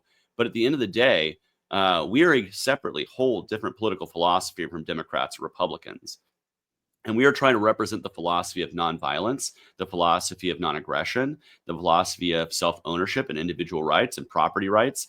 And so many of the two national parties that are in power do not reflect those things. But what are we going to do? As Ted mentioned, we need to be paying attention to what's going on in our own backyard. I'm going to be paying attention to what goes on under the Gold Dome here in Atlanta. working to lobby. There's great lobbying events that happen. I love Justice Day at the Capitol, where people from across the political spectrum go to lobby their elected officials about criminal justice reform. I actually got to chase my representative down a hallway and into an elevator because she was trying to dodge us. But we got her, and we got her in the elevator too. But you know what? It's important for us to be able to do that, to really hold the feet to the fire to our elected officials and organize, not just within our political party to do that. That's the political party is to run candidates and to run candidates on the issues and the platform of the Libertarian Party. But that's not all libertarians need to do. We also need to join the community of people whose voices can be joined together with libertarians to actually push the ball towards the Overton window being pushed towards liberty. Like, that's what we need to do. And it's what I'm going to focus on. And people keep asking me, you going to run for president again? I have no idea if I'm going to run for president again. But what I'm going to do for the next 4 years is work to organize our party to be more professional, to actually have proper donor stewardship, to actually listen to its constituents, to grow professionally, to find ways to positively spread the message of liberty, not to be edgelords with no point, but to really be bold with the point right at the spear, tip of the spear, to really be charging liberty forward. That's the kind of messaging we need to be having that will grow ourselves. And we need to be doing that. That's the effort I'm going to be putting in the next 4 years, as well as finding ways to make differences in my community. So that way, if I do ever want to run again, or I want to spread the message of libertarianism, it comes from a place of trust. Hey, Chase helped out our neighbors. Hey, Chase joined a mutual aid thing. Hey, Chase helped provide help where it was needed without asking the government to do it. And now we'll trust him when it comes time to talk about this thing called liberty. That's the way we need to be as libertarians, especially as we're going through the next 2 years of Donald Trump, or the next 4 years rather of Donald Trump, but 2 years as we head to the midterms. I'm predicting if Trump governs the way he is, via executive order and without really consulting Congress, he'll be doing for a whipping in 2 years in the midterms. Yeah, but probably I've been reading some articles that it's almost impossible for the Republicans to lose the Senate anytime soon. But the House, I'm pretty sure that's going to go for the Democrats, because they might even lose it midterm with special elections and things like that. That happened one time after the 1930 election. There were so many special elections. The Republicans were in control, and then they weren't because they lost during the year because they lost special elections and stuff. So that could happen. They have such a narrow margin.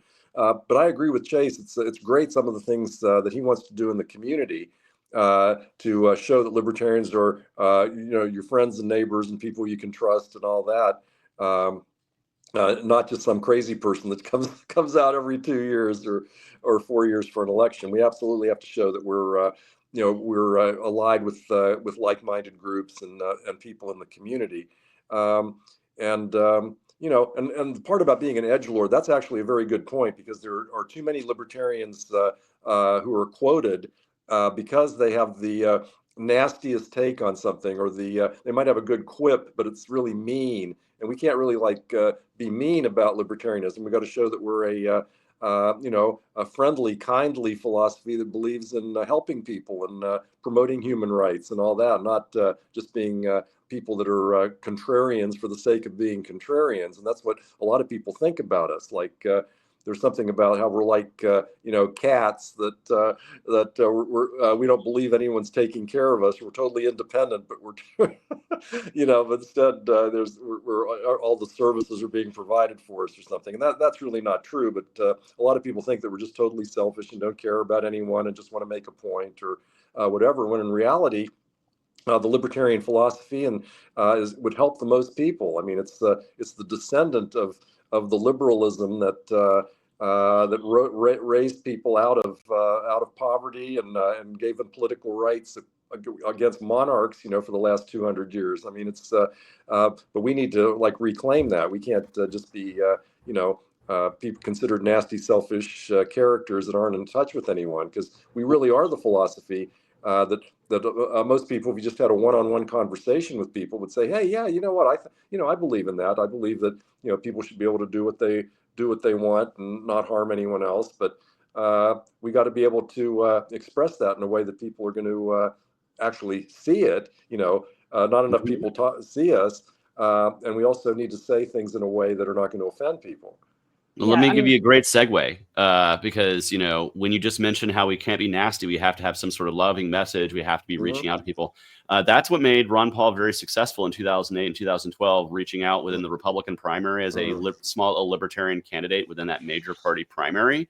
You know, the big part about the revolution, you know, flipping around to the word love, that was a big part of what he did. And he was a very, you know, while he was holding the state to account, and he was, you know, running on a lot of things that were, you know, rightfully going to make people angry about what the state is doing, he did so with a smile on his face and in a congenial way, and to bring people into the movement and to recognize, you know, he has the quote that in 2022, he said something along the lines of, it's far easier to bring an anti-war progressive into the libertarian tent than a pro-war Republican, which I sincerely believe that we can educate people out of statism and towards libertarianism, but we have to be kind enough to like let them dip their toe in the water. We can't be like, oh, you have terrible ideas, just go the hell away. Because if we do that, we're shunning people away. We do need to bring them into the tent.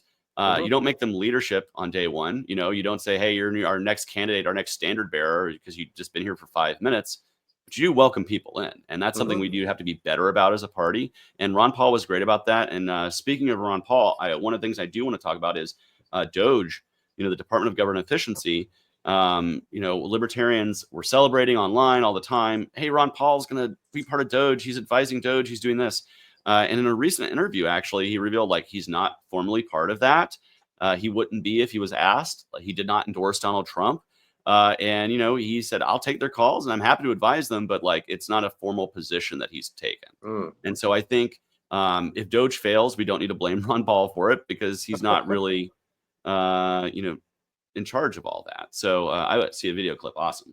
Yeah, we actually have that video of a discussion about Doge and Ron Paul, or really his whether role or in not Donald you Trump. actually endorsed Donald Trump in the 2024 election. I know you said some favorable things as well as, you know, pointing out some concerns, but did you ever officially, I guess, you know, as far as that might go, endorse Trump in this election? Or No, I did not endorse him. And you know, it's interesting. The last big rally, I think, was the one where he was shot. You know, it was in Pennsylvania, and it was winding down. You know, on the primaries, and they called me and asked me to come up to Pennsylvania at the last minute. You know, because they knew they were in this. To me was a positive that yes, the libertarians don't run things, but there's a significant number of libertarians around. So they wanted me to come up because I was not bashing Trump. And so they wanted me to come up and just be there. Then at the end, I said, "Nah, I don't fly on commercial airplanes and all this." They said, "Well, we'll get you a plane, we'll get you up there." But then somebody who was a staffer that knew me was sort of in the middle of this. They said, "You know, the whole thing is they expect you to give a rousing speech and endorse Trump." And I said, "Well, I'm not thinking about doing that. I'm trying to get away from, you know, the partisan stuff. I want to stick with the philosophic place. I get criticized sometimes because I don't get into those fights and being precise. But I do talk about people. I talk about their policies. You know." It's important to note that obviously he was not so excited by Trump's proposed policies that he was willing to come up there and endorse him. And I think as libertarians, we should take that at the face value of that he really did not want to be associated and give kind of a rousing endorsement to Donald Trump, as I think most libertarians don't want to do, right? Even those who voted for him, possibly, right? Like, I think we should still have a healthy amount of skepticism. Again, I don't hate on those. You know, I recognize there are people who voted Republican, who voted for Trump this time because they thought it was a libertarian gamble. I would wager over the next 4 years, as we see those things not happening, that those folks, you might want to come back to the Libertarian Party, and they might feel a little like squeamish or tail between their legs. I say, you know what? Everybody's done stupid things once or twice in their life. Come on back and let's get to work. Like, let's organize the Libertarian Party. You've learned your lesson here that you're going to get burned by the two-party system. I learned that lesson when we thought Obama was the anti-war candidate when I was younger, right? And I got burned a long time ago in 2008, and I've never looked back.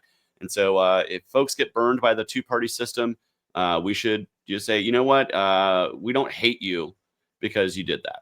I don't hate people who didn't vote for me. Honestly, if you're holding hatred in your heart for libertarians who didn't vote for me for president, please don't.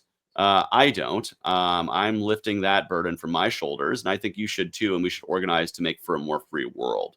Like that's really what's most important here. This is why I'm not worried about who scores political points if Ross gets freed. I don't care about that. I care about Ross being freed. Right? I don't care about if Trump's approval points go up or down based on what he does. I just care if he does libertarian stuff. Right?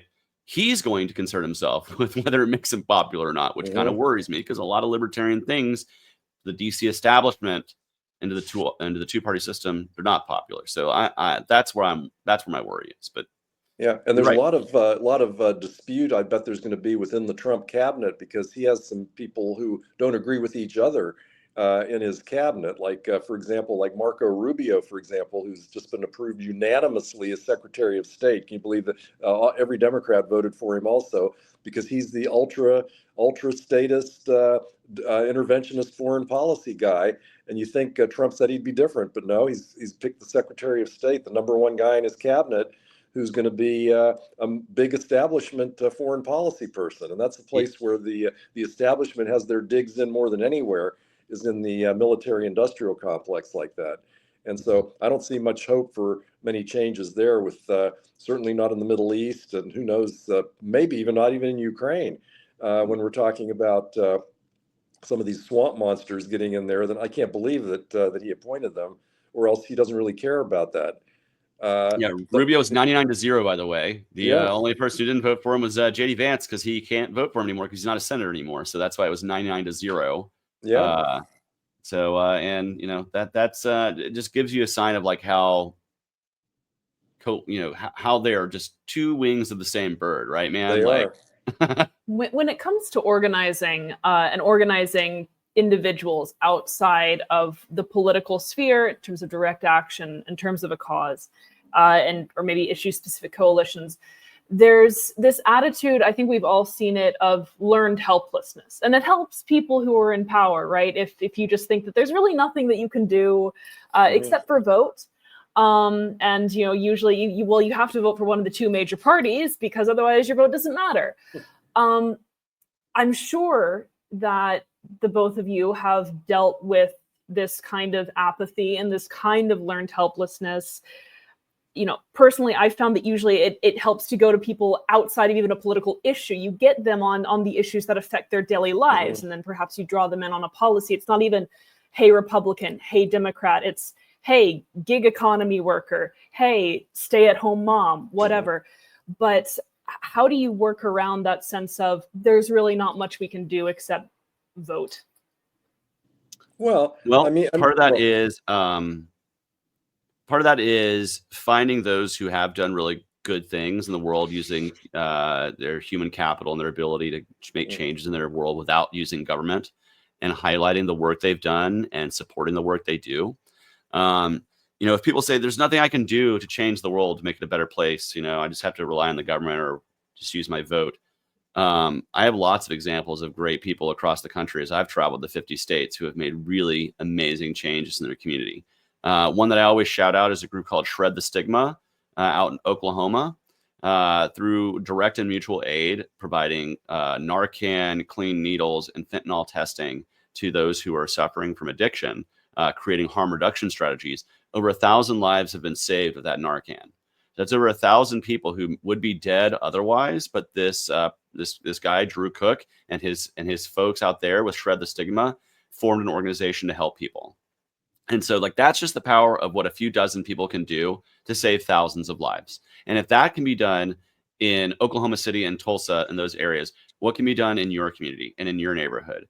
One of the things I'm going to be looking forward to, that I'm, full disclosure, I'm going to go back to work full time. I took off work for 2 years to run for president. I got to find a job so I can get economic security for myself. But once I do, I'm going to be looking for a way to form some sort of project or organization or nonprofit that is devoted to helping those who are in need in my community and learning how to export what I learned to other cities, so that they can start creating their own regional change as well. So I'm going to start forming literally something from the grassroots up to show that it can be done. Because I think it's important for those of us who have run for office to also show that being a candidate for public office is not the only good things you can do in the world. And particularly, I'm young enough to where I have time to run for office again if I want to in the future. I'm under the age of 40. I'm younger than Vance, and so I have time to do some work and make some positive change. And if I want to run for office again in the future, I can do it after saying, "Here's the power of what individuals can do to make change in their community." And I think that's important for libertarians to really harness, because when we harness that power, you are the power, right? That's Spike's whole thing. You can actually show people what a difference you can make, and once you do, you gain that trust in your community to be a leader that can take that change to your city council, to your state house, to Congress, or God willing, one day a libertarian in the White House. Yeah, Chase is absolutely right about individuals out in the community or groups of people that privately, by their own initiative, are out there to help people, because those volunteer efforts are really amazing. Now, he mentioned about Narcan. That's wonderful. That's like banned, I think, here in Texas, just like fentanyl test strips are banned in Texas. The government won't even let people help people. Because they call that like drug paraphernalia or something. So we have to really show that individuals can help, but the government has to get out of their way. Just so you guys know, Elon Musk just tweeted that Ross is going to be freed. So I imagine it's going to happen now. So good. That's good. That's great. That's fantastic. Let's hope that's correct.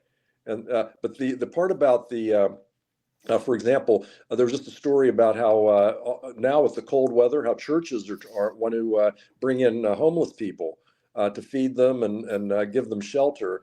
And cities don't seem to like, the government doesn't like anyone competing with them to help provide services, while the private sector is willing to do it, and they're being banned by a permitting process from doing that. So libertarians have to call that out, and everybody in the community should call that out and just say, hey, government people, get out of the way. If you're not going to help these people, get the heck out of the way, and don't stop churches and individuals from helping them.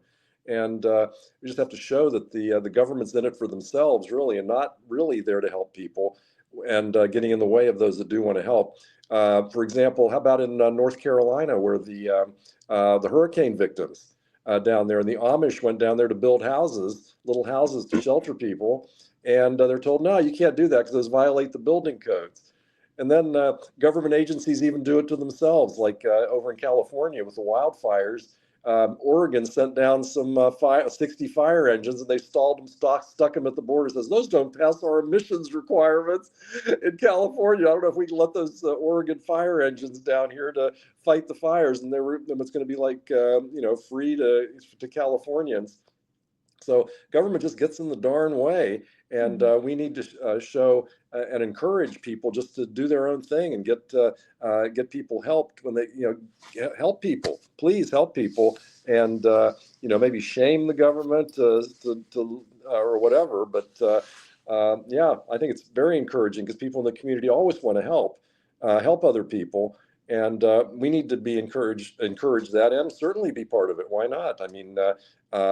I mean, we don't want to make it as like a political point that it's like a libertarian doing it just because they're a candidate or something. But just be a member of the community, like it's your community, like Chase was talking about. Absolutely. It's interesting to think. Oh, I'm sorry. I just want to say this really quickly. If Ross is being freed, which we're now hearing, if Elon's saying, and I imagine it's happening, right? Elon has a lot more direct access than I believe the Libertarian Party chair or most people have. If he's saying it's happening, I think it's going to happen. All right. The next thing we need to know is that just because Ross is free does not mean Trump is off the hook. We still have to hold Trump accountable for the next 3 years and 364 days, just as we did today. And you know what? That doesn't change things. It changes things for Ross and Lynn Ulbricht. It changes things for those people who have been fighting for their freedom. And again, I'm not going to thank Trump for doing something he should have done 4 to 8 years ago. I'm glad he finally got around to doing the right thing. I will thank all the people who have fought for Ross's freedom. And that does include our Libertarian Party chair, Angela McArdle. And for people who think that I was never going to say that, surprise, surprise, I will be happy to say anybody who's lobbied for Ross Ulbricht to be free deserves to breathe a little bit easier tonight. Sure. But again, this is not an excuse for us to become the JV to the Republican Party. And it's not an excuse for us to take things lightly for Donald Trump.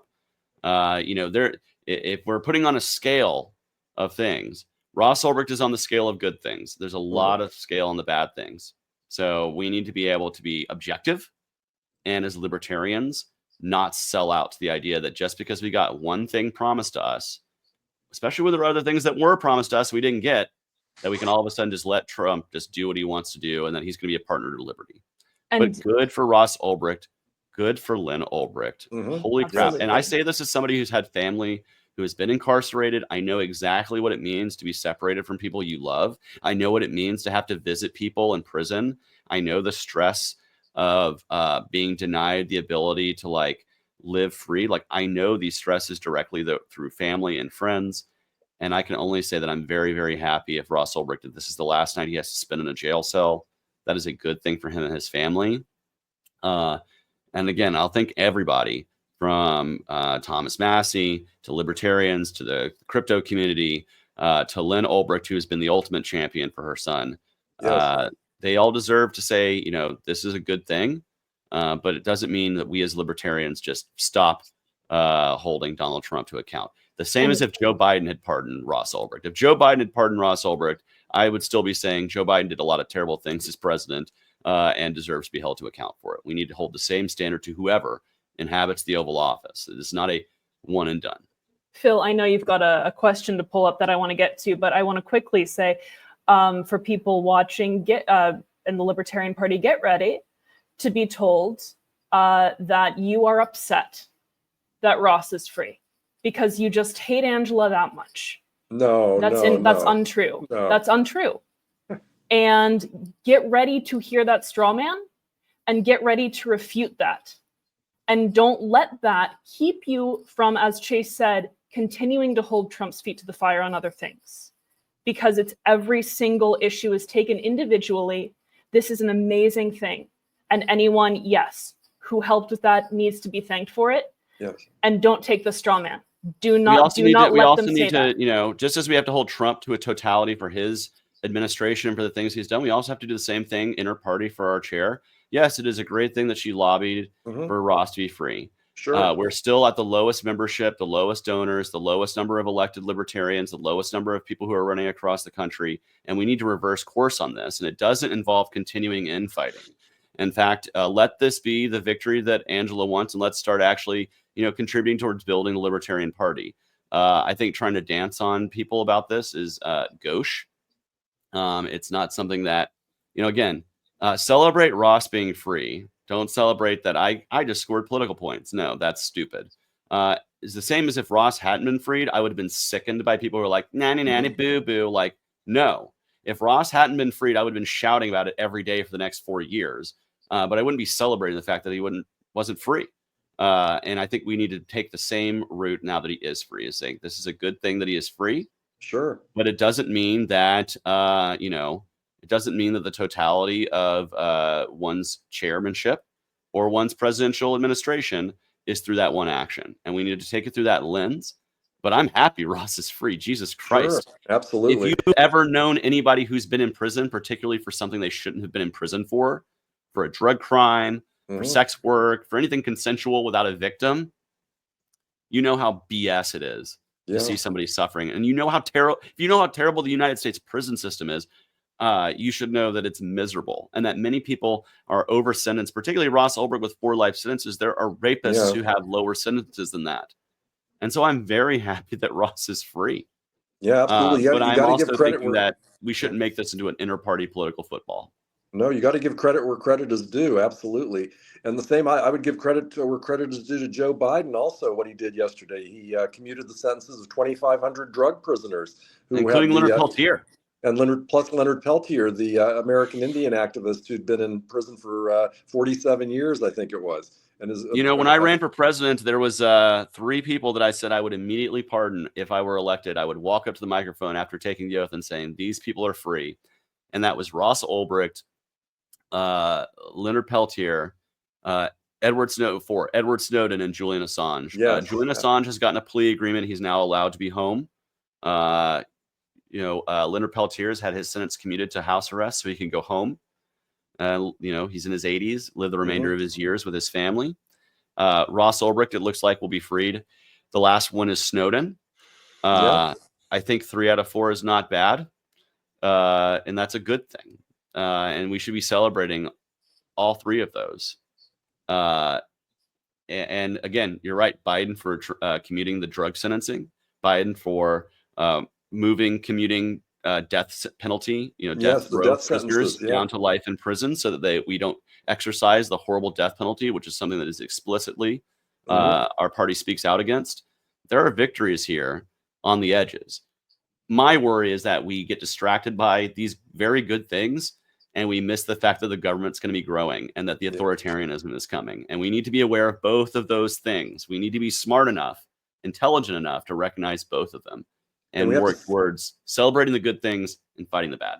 And immigration is such a controversial issue, even with some libertarians, and that's where the dictatorial activities are going to occur, the oppression, because when they're out on raids looking for immigrants to deport, they're going to be detaining anybody that looks like they're foreign from any country, and people are going to get like into drag nets, and their rights are going to be violated, whether they're even eligible for deportation or not. It's going to be a big civil liberties violation all across the country, especially there's already all kinds of police state activities in Texas near the border where they have checkpoints and everything, and they're always trying to abuse people of Hispanic descent. And this is going to go on all over the country, where they're going to say, well, are you a citizen? Can you prove you're a citizen or whatever? And then they're going to be shipping people out who shouldn't be shipped out. I mean, it's terrible. And I think we're going to see major damage to our civil liberties. Yeah, I mean, I think of it like this: libertarians are like starving people looking at a pie, and 99% of that pie has cyanide in it, but we're going to get a little sliver that doesn't have cyanide in it, and we should be happy that we've gotten that sustenance from that. But it doesn't mean that we shouldn't be working to remove the cyanide from the rest of the pie, right? That we should be really advocating unapologetically for the things we believe in, because we know the side effects that are going on in society because of the actions of the state and how they impact everybody, especially as we're shifting towards possibly a more authoritarian, very likely a more authoritarian process in the United States. I would like to transition now. We've talked about what we can be happy about, that Ross is free, and some of the commutations that have happened and pardons that happened under Biden as well. But really about how do we now stop these sorts of things from being a political football in the party, what we really want from the party in general, and kind of how we get there. And I'll bring this up a little bit kind of from the perspective of the coalition that we're trying to form here at LPAlliance, is that all of the infighting has to stop. Like, we need to grow up out of this. We are too small of a number of people that hate the way the state operates to be fighting over things and making this an internal political football, when in reality, we need to have our voices kind of amplified together, regardless of the small things that are different. And I think the way we get there is really a collaborative effort and open, honest discussions without us demonizing each other. And so I kind of wanted to just hear what your opinion is relative to that goal, but also maybe add-ons that you have of how do we get there? How do we get to that point where we can actually work together? Well, one of the things, when I won the nomination, I recognized I won in a divided room, right? And one of the things I said is I am not going to try to, I'm not going to try to gloat over the people who wanted another candidate. And I tried to run what I thought was a plumb line down the middle libertarian platform campaign. And what I felt happened is due to internal bickering and infighting, that which was most divisive amongst libertarians was what was only brought up about me every single opportunity. Now, I never change my positions, and I never will. And frankly, if I'm asked a question, I'm going to answer it. But I was running on balance the budget, end the wars, end the Fed, stop the monetary policy, criminal justice reform, immigration reform, gun rights, like very plumb line libertarian things. And people felt the need to say, Chase is running on culture war issues. I think part of that is being LGBTQ. I got tainted with that because that is the political football of the moment. But I think ultimately the way we're going to grow as a party is to focus on what is the most important issues. And that is those plumb line policy platform issues. Now, I still believe that Medical decisions between adults should be their own decision, and the medical decisions of a child should be between the parent, the doctor, and the adult. And the patient, not the government, who is not doctors, who are bureaucrats, who often make mistakes, who create regulations that often, with good intentions, create bad outcomes. We see this on every spectrum. Medical health should be no different. But I got labeled as some sort of radical. And I think we need to stop doing that to each other, unless, of course, you say things that are completely outrageous, and you should be called out for that. But, for me, I tried to avoid the infighting as much as possible as a candidate.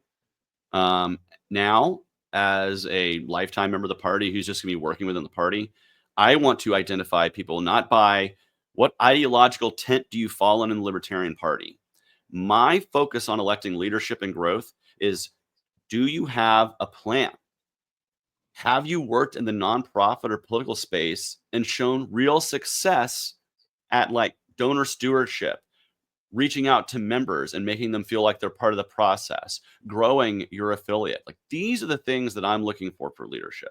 I think it's high time we stop dividing ourselves based on the ideological differences.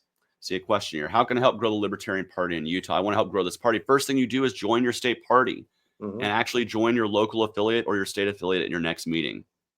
Go there with an open mind and an open heart, and recognize that you're not going to agree with everybody all the time in there. But if you're committed to the ideas of liberty, if you look at the platform of our party and you think it's something that speaks to you and that you want to fight for, join your local Libertarian Party and be a part of your state convention and elect that leadership that is not going to be focused solely on infighting, but that's going to be focused on building our party up with professionalism, transparency, and ethics, because those are the things I think have been most missing.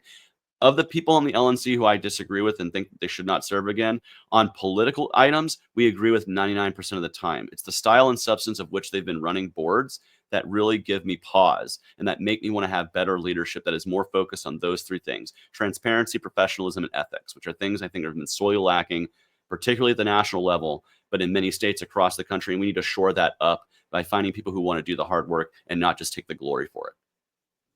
Yeah, Chase is right about all that, and he's especially right about the part about everybody, no matter how much infighting there is, everybody's in the libertarian quadrant of the Nolan chart there. I mean, some are a little bit closer to 100 than others, but everybody's a libertarian or pretty close to being a libertarian. I mean, that's not the biggest fight, and it's so funny. There was like that one meme where I think it was from The Simpsons or something, and one guy is giving his opinion, and the other one calls him a crackpot. And then the first guy says, "But I'm agreeing with you." It's like that's how libertarians are. It's like even if it's somebody you agree with 90% of the time, you're still going to find something to argue about, and that's not really the way to build the party. We need to all work together. And sure, we're going to disagree on a few issues. And some of them are pretty important. I think the only ones that really are of major disagreement are probably in the immigration issue and the maybe abortion. Those are maybe the two main ones. But on almost every issue, otherwise, it would be a pretty consistent libertarian, anti-government, pro-individual point of view. So we really do agree more than we disagree. And Chase is also right about the way people run meetings, because what I've seen from my reading about what goes on in the LNC, I mean, it seems like a very closed organization where they don't welcome any outside commentary or listen to anyone besides the main group that's running things. So that's something that has to change. But there needs to be a wide variety of people on the LNC of all. Of all caucuses, and but everybody needs to be welcome and be listened to, because obviously it's not just a monolith here. This there's a lot of people in the party. We come in from different areas. Interestingly, Chase and I both came in from the left, but most people I think might have come in from the right. But we should be agreeing on everything, and we usually do. Yeah, I agree. And it's really, I think, the reason why the LPAlliance has started was this ultimate goal of stopping these small little divisive issues, getting back to like what is the most important for each person in each role to guide, who's the best chair, regardless of faction, who would be the best treasurer, regardless of faction, and really put that forward to grow the party in general. And really, I think, the question that was brought up really matters, and Chase's response really matters, is that getting involved locally. I've never been involved in intra-party politics, and now I am, right? So being there and having conversations, and even with people that I might disagree on some small policy differences, but going there with a kind of a human interaction, letting people be heard. As libertarians, we like to talk a lot, but we don't like to listen as much. And I think that needs to change. And I've been very pleasantly surprised by the people, at least in the Discord and the community that we're kind of building out now.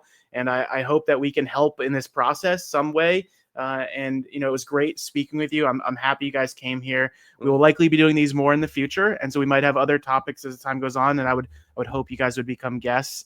But I think we should probably wrap it up here. We've been yapping for a little while. And again, thank you guys so much. And thank you for having this positive perspective of the party and really, you know, being willing to say the things that need to be said to get us there. And hopefully, again, like we can help with that process as well. Well, great. Thanks for having me on. Thank you so much. Peace, Yeah. love, and liberty to everybody. All right. Thanks, guys. Okay. Good night.